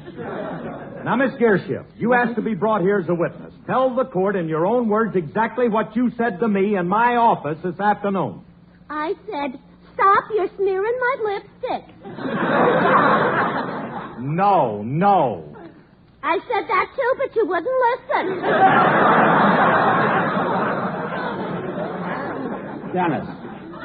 Dennis, I don't like the way the trial is going. I tell you, I'm worried. Now, Mr. Binnie, will you please take the stand? Yes, sir. Mr. Binnie, what is your occupation? I am the fiddler. I play by night. I influence. Order in the court. The jury will now give their verdict. So fast? Foreman, have you reached a verdict? Good. What is your decision? We find the defendant, Jack Binnie, guilty of... Guilty of what? the whole thing. But this is ridiculous. I'm innocent, I tell you. I never was responsible for anyone's death in my entire life. What about the gas man? Rochester, stand aside. Your Honor, please listen to me. Your Honor, I admit that I killed my quartet. But it was justifiable homicide. They were making me a nervous wreck. They were driving me crazy. I was paying them $500 a week.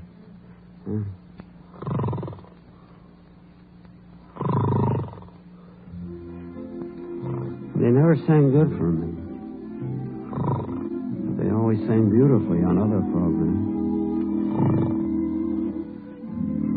So pretty with such beautiful harmony. I remember because I heard him the night I killed him.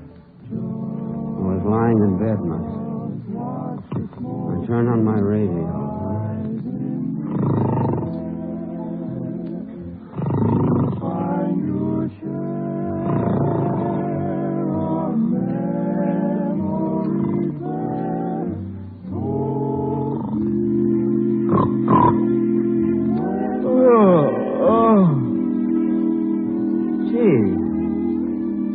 Fallen asleep. Well, what do you know? I forgot to turn off the radio. Never are as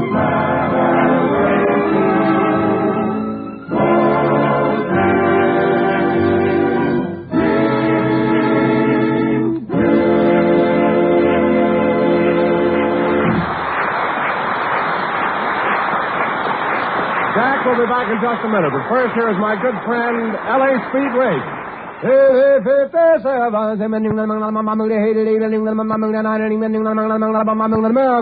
Remember this all-important fact. It takes fine tobacco to make a fine cigarette. And Lucky Strike means fine tobacco. Mr. John L. Pinnock, independent tobacco warehouseman of Reedsville, North Carolina, has operated tobacco warehouses for 28 years. He said, "At all the auctions I've attended, I've seen the makers of Lucky Strike buy tobacco that just can't be beat when it comes to smoking enjoyment. That's why for 28 years I've been a Lucky Strike smoker." Year after year, at auction after auction, independent tobacco experts like Mr. Pinnock can see the makers of Lucky Strike consistently select and buy that fine, that light, that naturally mild tobacco. Fine, light, naturally mild tobacco. Yes, Lucky Strike means fine tobacco. And fine tobacco means real deep-down smoking enjoyment for you. LSMFT, LSMFT, LSMFT. Lucky Strike means fine tobacco. So smoke that smoke of fine tobacco, Lucky Strike. So round, so firm, so fully packed, so free and easy on the draw. The famous tobacco auctioneers heard on tonight's programmer, Mr. L.A. Speed Riggs of Goldsboro, North Carolina. And Mr. F.E. Boone of Lexington, Kentucky. At 59, American. Basil Rysdale speaking for Lucky Strike, the cigarette of fine tobacco.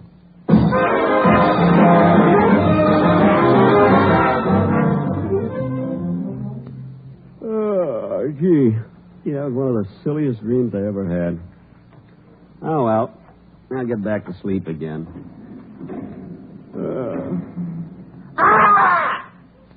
Darn that Rochester. I told him to blow out my jack-o'-lantern.